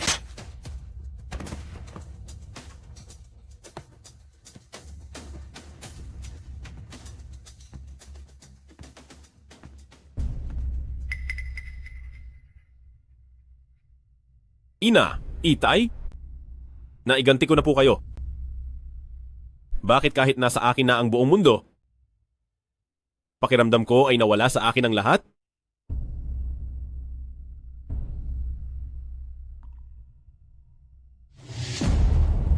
Ginamit lamang pala siya ng ibang tao?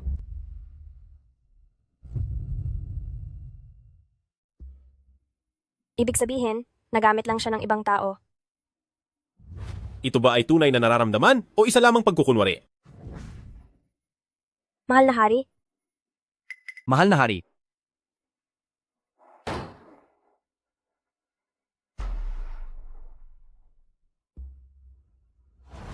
Bakit kahit nasa akin na ang lahat, ay parang nawala naman sa akin ang lahat? Sa totoo lang, halatang mahalaga sa kanya ang pagtingin ko sa kanya. Inialay niya ang sarili niyang buhay para protektahan ako dahil buong buhay niyang naranasang maloko at kailanman ay walang sinuman ang tunay na nagmahal sa kanya. Mabuti naman po, mahal na Reyna, nagising na rin po kayo. Maayos na ako. Xiaoqi. Sandali, kamusta ang mahal na hari? Mahal na Reyna, para iligtas po kayo, ang kaisa-isang panlaban sa lason ay ibinigay niya sa inyo. Tanging lakas ng loob na lamang niya ang kanyang ginagamit upang mailabas ang lason sa kanyang katawan. Sa ngayon po ay nanganganib ang buhay niya at hindi pa po sigurado ang kaligtasan niya. Ano? Mahal na Reyna, hindi pa po kayo lubusang magaling, mahal na Reyna.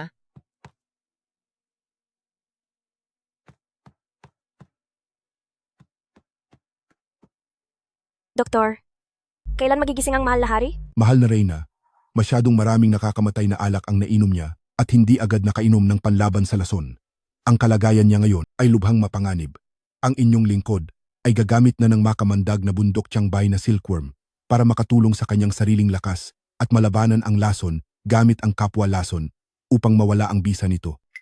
Pagdating naman sa kung kailan siya magigising, kailangan na nating umasa sa kapalaran. Sige. Naiintindihan ko. Maaari na kayong lumabas. Ako na ang magbabantay sa kanya rito. Masusunod po. Kung sasabihin ko na ang init ng katawan ko ay ibibigay ko para sa'yo, maaari ka bang magising ng mas maaga?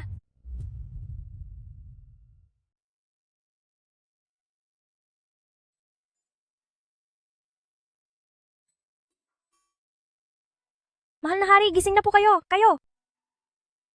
Sulit ba? Anong sulit? Isugal ang buhay para iligtas ang isang masamang pinuno na kinasusuklaman ng lahat. Sa tingin mo ba ay sulit iyan? Kung ganoon, ang pagsasakripisyo ng inyong sariling buhay para sa akin, ang pag-inom ng lason at pagtapon sa lunas, naisip niyo rin po ba kung sulit iyon? Magkaiba iyon. Mabuti kang tao, habang ako ay hindi. Dati akong nagtaas ng espada at tinapos ang buhay ng sarili kong mga magulang. Pinamunuan ko ang 1,000,000 hukbo upang sakupin ang lupain ng karatig bansa. Pinarusahan ko ang aking amang nagpalaki sa akin at ang mga anak ng Xiao Clan upang agawin ang trono ng Xiao Clan. Ano naman ngayon kung nasa akin ang kapangyarihan? Ang mga nagsilang at nag-alaga sa akin ay lahat nawala sa ilalim ng aking mga kamay. Maliban sa kasalanan at sakit, ay wala na itong lahat. Sulit pa rin bang iligtas ang isang tulad ko? Sabi ko na po noon, sa mundong ito, walang sinuman ang may ganap na kontrol sa kanilang kapalaran. Kayo ay isang hari. Pero ano naman ngayon? Sa daloy ng mundo, tayo ay mga maliliit lamang na piyesa. Sa lahat ng mga pagkakamali, hindi nyo ito kasalanan, kasalanan ito ng mundo. Ang inyong mga pagkakamali at paghihirap ay bunga ng labanan ng dalawang bansa, ang hindi pagkakaunawaan. Dahil na rin sa maruming politika at panganib sa loob ng palasyo.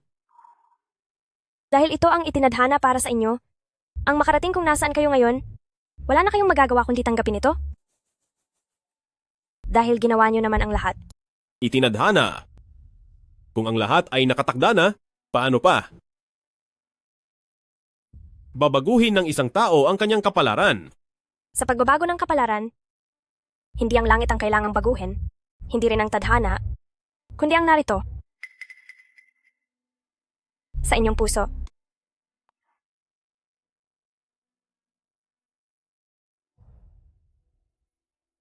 Xiangxi, iniligtas mo ang buhay ko at gumaan din ang loob ko dahil sa iyo?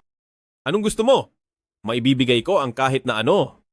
Simula bukas, sa iyo na ang trono ng reyna sa palasyong ito.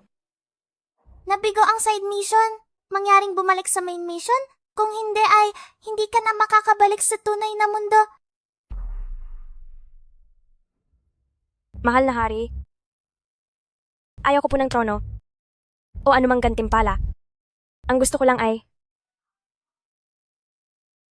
bakit? Kailangan ko lang matapos ang misyon na iyon para makabalik na ako. Pero bakit? Nakakaramdam ako ng lungkot sa puso ko. Ang gusto mo lang ay ano? Ang gusto ko lang ay mapansin niyo ako kahit isang beses lang. Basta, mahalin man lang ako ng hari ng kahit isang beses.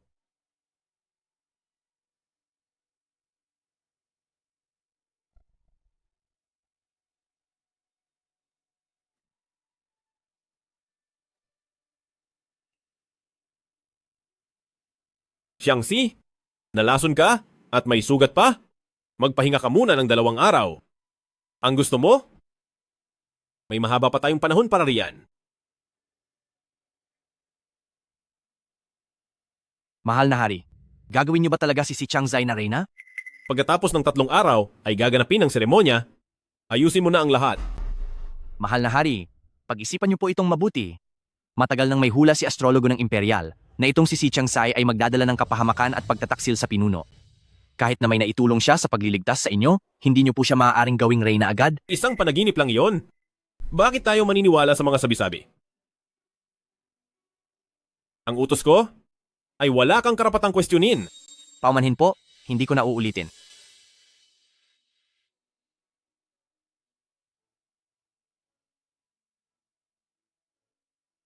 Sa wakas ay may gantimpala ka na, na maari kang kumuha ng isang gamit mula sa modernong mundo, pero bakit isang libro sa eskwela ang ipinapakuha mo sa akin? Hindi ba babalik na rin ako malapit na? Kapag binilang mo ang oras, sakto ang pagbalik ko sa linggo ng pagsusulit at ayokong bumagsak sa klase. Narito na ang mahal na hari. Narito na ang mahal na hari. Si Qianzai, tanggapin mo ang utos ng hari. Hindi na kailangan. Kahit kailan ay hindi gusto ni Xiangxi ang ganitong mga formalidad. Tungkol sa pagpili ng reyna, ako na mismo ang magsasabi sa kanya. Maaari na kayong umalis. Masusunod po. Mahal na hari, ano po ang ibig sabihin nito? Simula ngayong araw, itinatalaga na kita bilang aking reyna. Ang mga regalong ito ay ipinahanda ko sa opina ng palasyo na may 108 iba't ibang uri. Hindi ko alam kung magugustuhan mo ang mga ito. Mahal na hari? Ang mga regalong ito ay tunay na napakamahal at sadyang marangya, ngunit nakakalungkot dahil wala kahit isa rito. Ang tunay kong hinahangad. Kung gayon, ano ba talaga ang gusto mo? Ang ibon na ito ay mukhang cute. Ang kanaryong ito ay galing sa alay ng kanlurang zoo. Hindi ito mabibili ng kahit anong halaga at mayroon lang isang pares nito. Ang isa ay nasa aking palasyo. At dahil alam kong tahimik at malungkot dito sa iyong kwarto, ibinigay ko ito para may maglibang sa iyo. Napakaganda nga nito, ngunit sayang, dahil habang buhay na siyang makukulong sa loob ng maliit na hawlang ito. Ang hawla ng kanaryong ito ay gawa sa purong ginto at napakataas ng halaga. Umiinom siya ng likwan at kumakain ng Yanzi tribute rice. Dahil sa ganitong karangyaan at pagmamahal na natatanggap niya, bakit mo nasabing sayang? Ang halagang sinasabi mo ay base lamang sa paningin mo? Ang marangyang buhay na ito ay ayon sa itinakda mong antas ng tao. Ang tinatawag mong pabor ay bunga lang ng iyong sariling paniniwala. Pero paano malalaman ng isang ibon? Ang tungkol sa yaman o katayuan? Ang tanging hangad niya?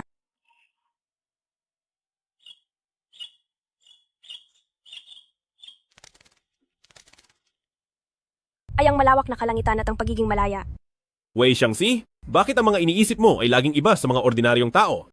Sino ka ba talaga? Sino ka ba talaga? Mahal na hari, kung sasabihin ko ba sa inyo, maniniwala po kayo? Basta sabihin mo lang, maniniwala ako.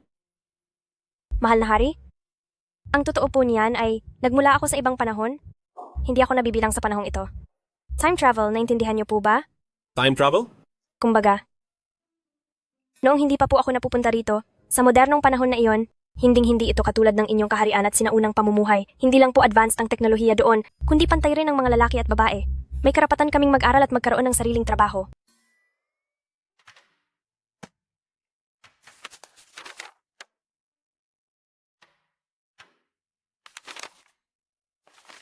Doon ba sa inyong modernong panahon?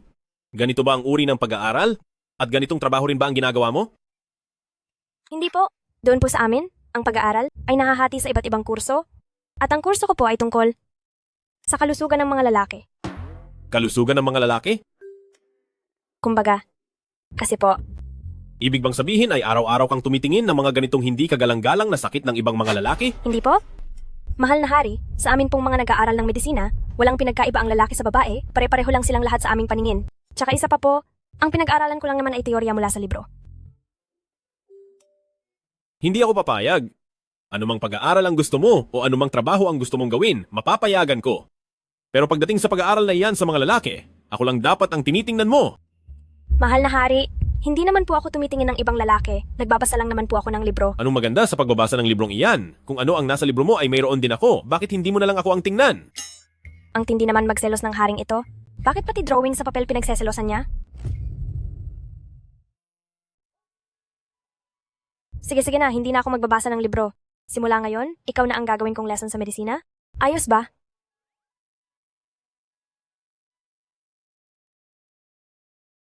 Dahil sinabi mong galing ka sa modernong panahon, medyo interesado ako. Para sa mga mag-asawa doon, paano ba ang samahan niyo sa araw-araw? Pagdating sa bagay na iyan, marami akong ikukuwento sa iyo. Sa amin, isa lang ang asawa. Kailangang maging tapat ng lalaki, bawal ang mambabae, at hindi pwedeng marami ang asawa. At sa lugar namin, ganito kataas ang mga gusali at ganito naman kalapad ang mga kalsada. Maging ang kama doon, yung tipong sobrang lambot na Simmons na kama, lulubog ka talaga kapag humiga ka. Iba kaysa sa nandito nyo. Ano ang Simmons?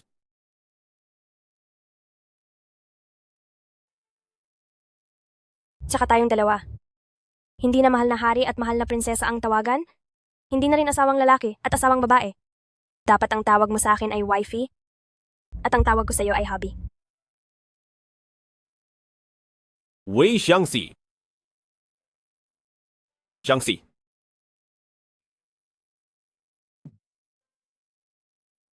Wifey? Hubby.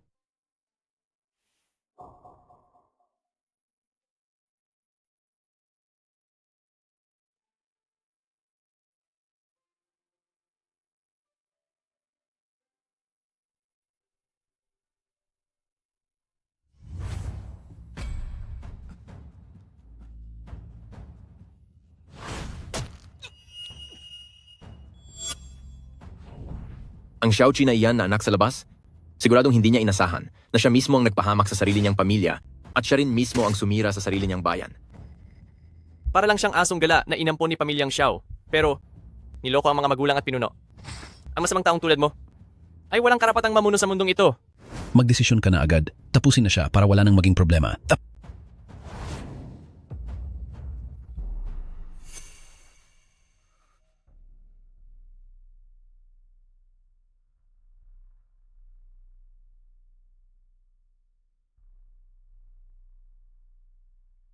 Lahat ng tao sa mundong ito ay niloloko ako.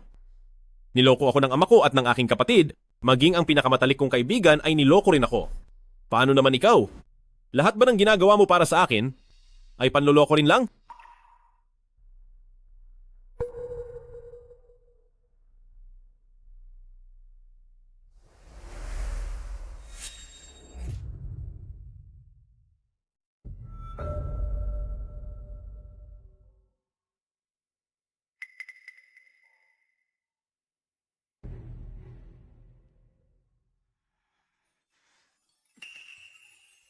Mahal na hari,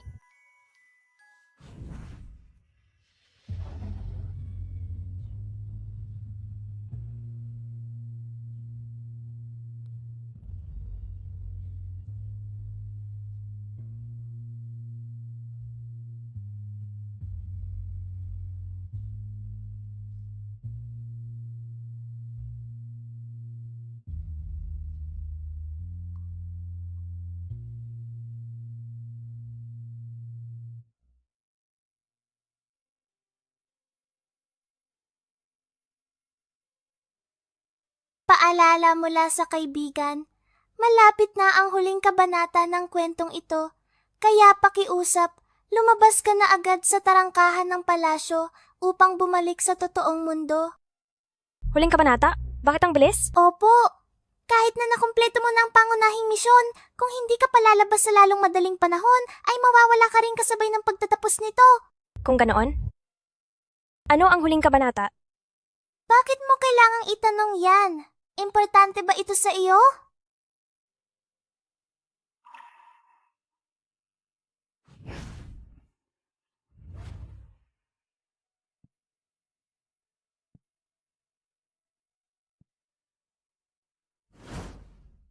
Oo, importante.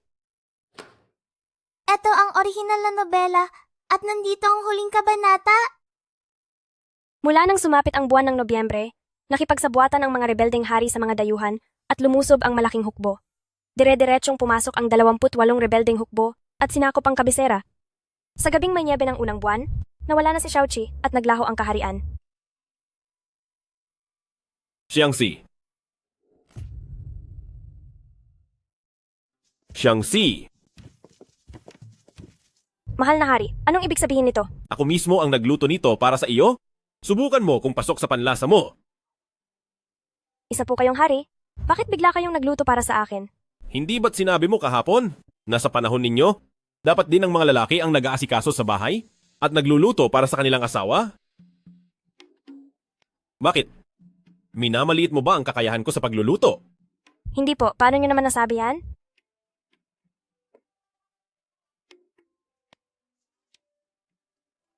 Napakasarap po nito. Iwan mo na lang muna yan.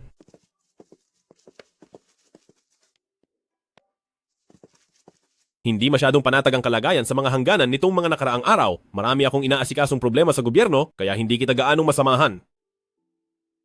Ngunit huwag kang mag-alala, tuloy pa rin ang seremonya ng iyong pagluklok bilang reyna.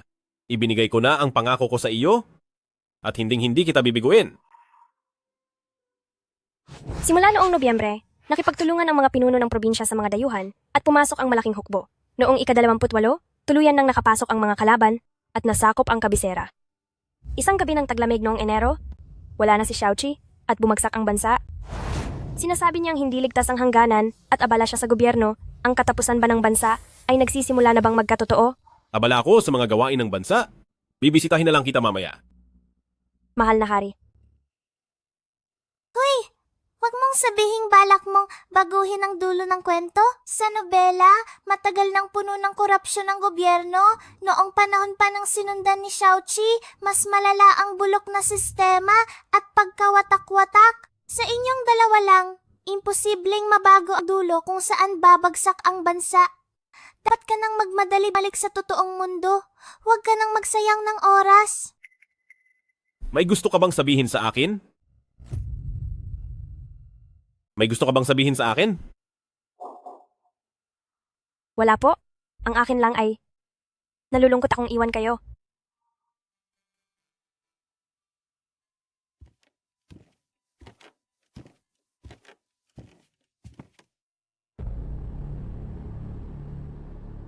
Mahal na hari, oras na po para matulog. Kahit na busy kayo sa gobyerno nitong mga nakaraang araw, hindi niyo po dapat pabayaan ang inyong kalusugan. Medyo magulo sa mga probinsya nitong mga nakaraang araw at parang may mga traitor sa gobyerno. Ipaalam sa lahat, mula sa araw na ito, kailangang mag-recruit ng maraming sundalo at kahit sino pang pumasok o lumabas ng palasyo, kailangang imbestigahan ng mabuti. Opo. Nga pala mahal na hari, ang gown para sa pagiging reyna pati na ang korona ay gawa na po. Bukas ng umaga ay dadalhin ko na po ito kay si Chiang Zai. Iwan mo lang dyan. Ako na mismo ang magbibigay niyan sa kanya mamaya. Sa pinanggalingan ko, isa lang dapat ang asawa, ang lalaki ay dapat matino, at hindi pwedeng magtaksil. Simula ngayong araw, paalisin ang lahat ng ibang asawa sa palasyo. Dito sa palasyo ko, si Wei Xiangxi lang ang tanging reyna. Mahal na hari, pero,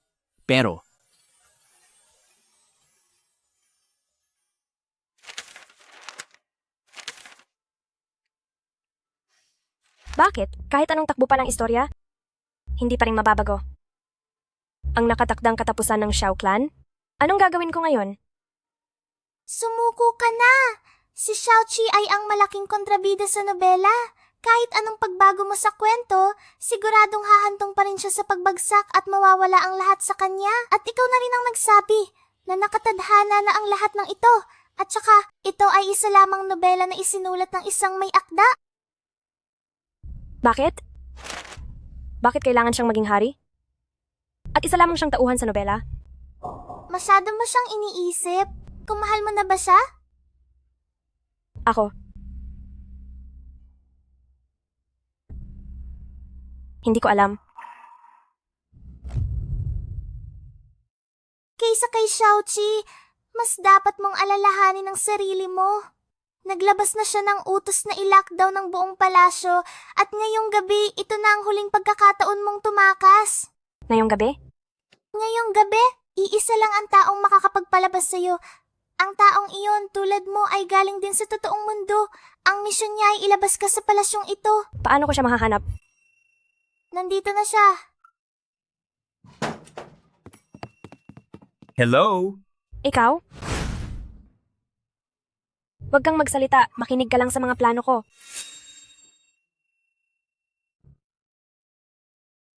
Xiangxi, simula ngayon, ikaw na ang tanging asawa ko, ang pinakamataas sa lahat. Ang trono ng pagka-preyna, ito ay para lamang sa iyo. Siguradong magugustuhan mo ito, di ba? Ang misyon mo ay makasama ang hari sa kama. Oo, tapos na ang misyon ko at oras na para umalis ako. Sa sandaling makalabas ako sa pintuan ng palasyo, makakabalik na ako sa totoong mundo. Eh paano naman ang misyon mo? Sabi ng system, ang misyon ko ay ihatid ka palabas ngayong gabi. Nagkataon na ako ang naka-duty ngayong gabi. Palihim kitang ilalabas mamaya. Kapag nalampasan ko ang pintuang ito, ngayong araw, tuluyan na akong aalis sa mundong ito. Wei Xiangxi, Kailangan lang na mahalin ako ng hari kahit minsan. Ang misyon mo ay makasama ang hari sa kama. Oo, tapos na ang misyon ko at aalis na ako. akala ko, ikaw lang sa buong mundo, ang tanging taong tapat sa akin. Hindi ko akalain na magagawa mo rin akong iwan na pati pala ikaw ay niloloko ako. Wala na tayong oras, ihahatid na kita palabas ng palasyo. Ikaw! Bilis, alis na. Hindi niya ako magagawang saktan. Sinasabi mong hindi ko kayang saktan ka? Niloloko mo lang ang damdamin ko. Bakit kailangan mo akong iwan? Kulang pa ba ang mga ginawa ko para sa iyo?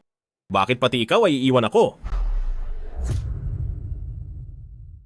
Mahal na hari? Mula ako sa modernong mundo, hindi ako maaaring habang buhay na makulong sa loob ng palasyong ito. Alam ko, dahil alam ko na hindi ka katulad ng mga karaniwang babae, kaya ibinigay ko sa iyo ang posisyon ng reyna, ang yaman, at ang pinakamataas na karangalan. Kahit na para sa iyo, pinaalis ko ang lahat ng iba kong mga asawa. Pero ikaw, iniligtas mo ang aking buhay. Nakuha mo ang aking pagmamahal. Ang lahat ba ng ito ay para lamang makabalik sa tinatawag mong modernong mundo? Ang lahat ba ng ginawa ko para sa iyo ay hindi sapat para manatili ka sa piling ko? Mahal na hari, mahirap man itong paniwalaan, ang mundong ito na ginagalawan nyo ay isa lamang kwento sa libro. Ang ating tadhana ay nakatakda ng magtapos dito. Tadhana na hindi ako kabilang sa mundong ito. Ang mundong ito ay nakatakda ring matapos. Kung hindi ka naniniwala, tingnan mo ito ng sarili mo. Isang kahangalan. Anong kwento sa libro? Wei Xiangxi. Sa mga sinasabi mo, nasisiraan ka na ba ng bait? Mahal na hari, hindi ako nagsisinungaling sa'yo. Ang katapusan ng kwentong ito ay matagal nang nakatakda. Nakatakdang gumuho ang bansang Xiao at ikaw ang magiging huling hari nito. Maaga man o huli, depende lang iyon sa isusulat ng may akda. Kung pakikinggan mo pa ang payo ko, bago pa mawala ang bansa at ang buhay mo, iwan mo na ang trono at tumakas ka na. Ang lakas ng loob mo. Nagawa mong magsalita sa harap ng mahal na hari ng mga kataksilang gaya nito. Lumuhod ka at humingi ng tawad sa hari para sa iyong pamilya. Hayaan na. Xiangxi, ang mga kabaliwang sinabi mo, maaari kong baliwalain. Magtatanong ako sa iyo sa huling pagkakataon ng tapat? Nais mo bang manatili bilang aking reyna? O gusto mong bumalik sa sinasabi mong modernong mundo?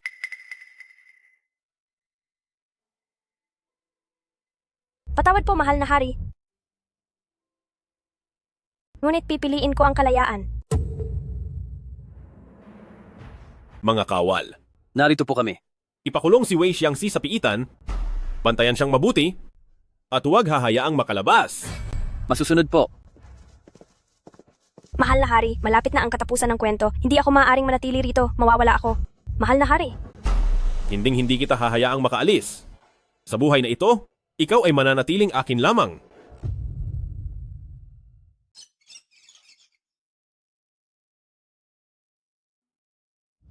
Ang mundong kinalalagyan nyo ngayon ay isa lamang itong kwentong nakasulat.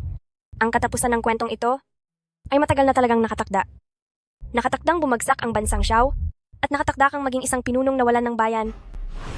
Lahat po kayo makinig.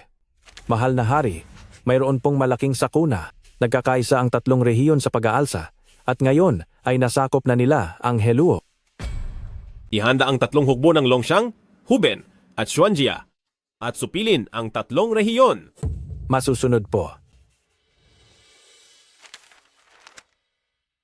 Ang pag-aalsa ng tatlong rehiyon, pagkasakop sa Heluo, pag-utos ng Emperador Wu Xiaoqi sa tatlong hukbo, ang pagsupil sa kanila.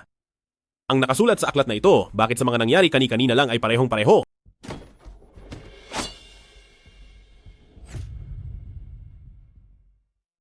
Ang nakasulat sa aklat na ito, paanong ang nangyari kanina lang ay magkatulad na magkatulad. Mahal na hari, ang tatlong bayan ay nakipagsabuatan sa kaaway. Nagtulungan silang sakupin tayo, papatimog na ang hukbo ng kalaban. Inaatake nila ang hangganan ng bansang Xiao at napasok na nila ang Liangzhou. Ipadala ang hukbo sa bawat probinsya at protektahan ang mga mahahalagang daanan. Opo.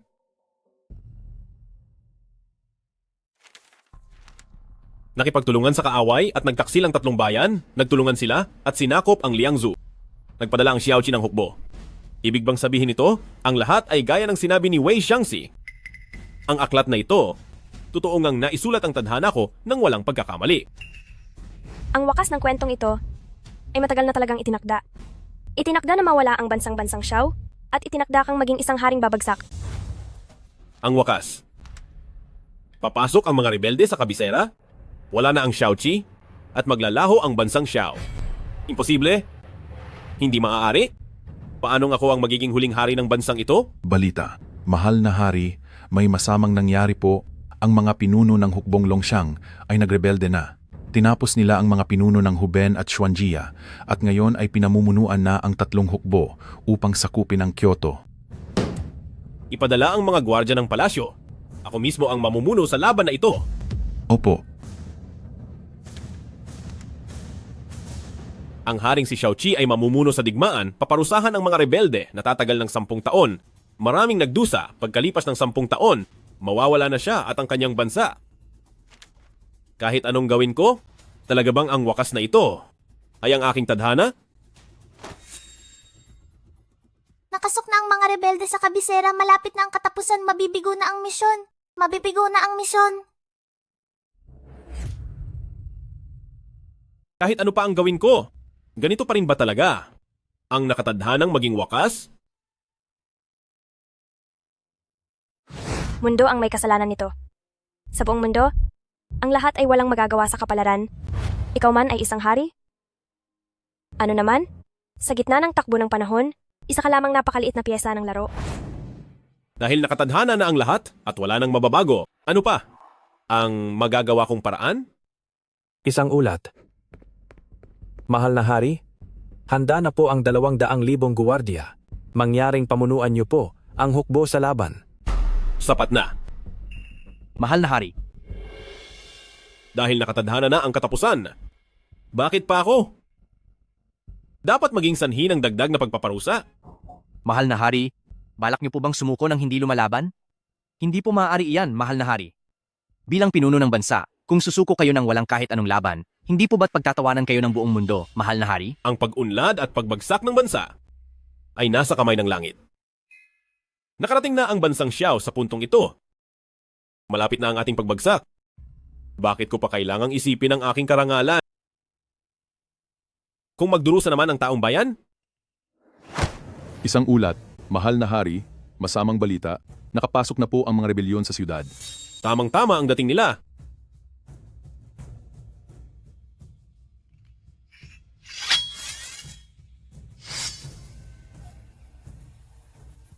Ako na mismo ang haharap sa kanila para makipag-ayos.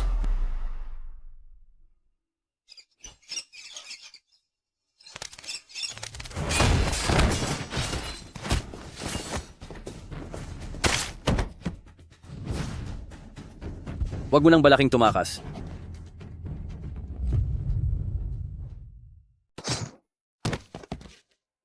Mahal na hari, Sumunod ka sa akin, palalabasin kita.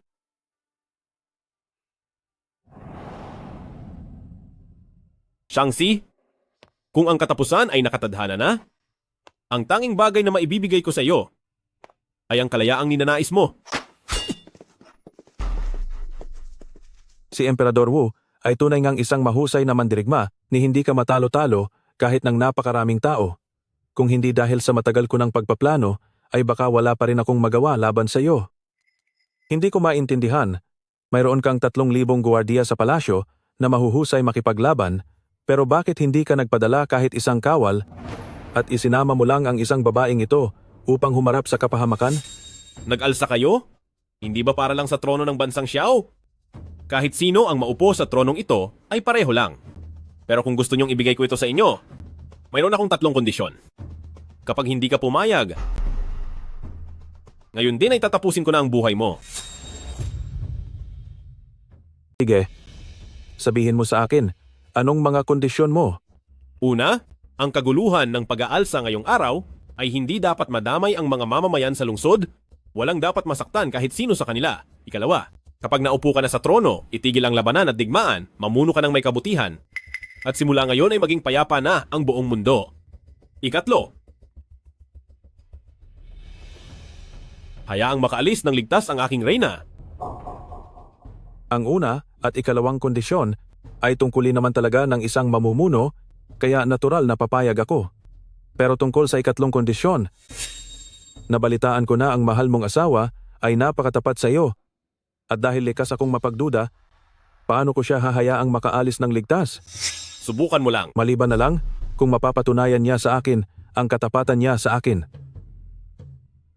Kapag natapos mo na ang buhay ng haring ito, saka ko lang siya hahayaang makaalis.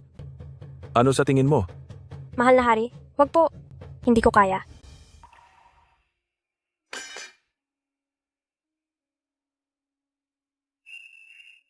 Naitakda na ang aking katapusan? Maluwag sa loob ko itong gagawin para sa kalayaan mo. Hindi. Hindi maaari. Hindi.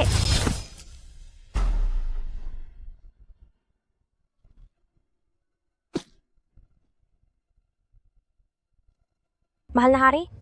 Mahal na hari. Kung may susunod man na buhay, gusto ko ring pumunta sa mundo mo at maging isang simpleng mag-asawa.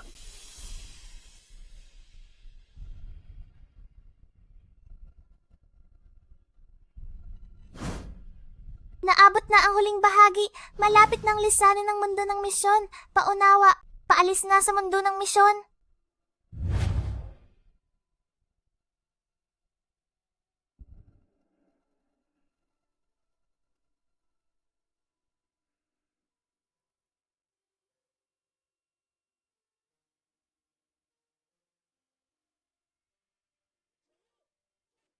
Ayos. Ang galing. Paano mo nagawang umarte ng ganoon kagaling? Sisi, saan nanggaling ang napakatibay mong emosyon? Hindi ba nag-aaral ka ng medisina? Ito. Parang ang daming pinagdaanan sa totoong buhay. Direktor, sa totoo lang, totoo ngang naranasan ko na ito. Xiaoqi. Tapos na ang nobela ng matagal na panahon? Nasaan ka na kaya ngayon? Tara. Maghanda na para sa susunod na eksena. Kukuhanin na ang eksena ng paglalambing sa kama. Tara. Direktor, paglalambing sa kaman agad ang susunod na eksena? Sisi, ang bida nating lalaki sa drama na ito ay ang ating investor na si President.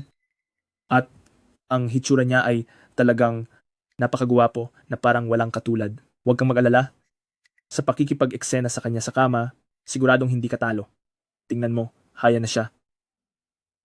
Nandito na, maligayang pagdating President Xiao, Actor Xiao. Halina kayo, bilis, susunod na eksena na.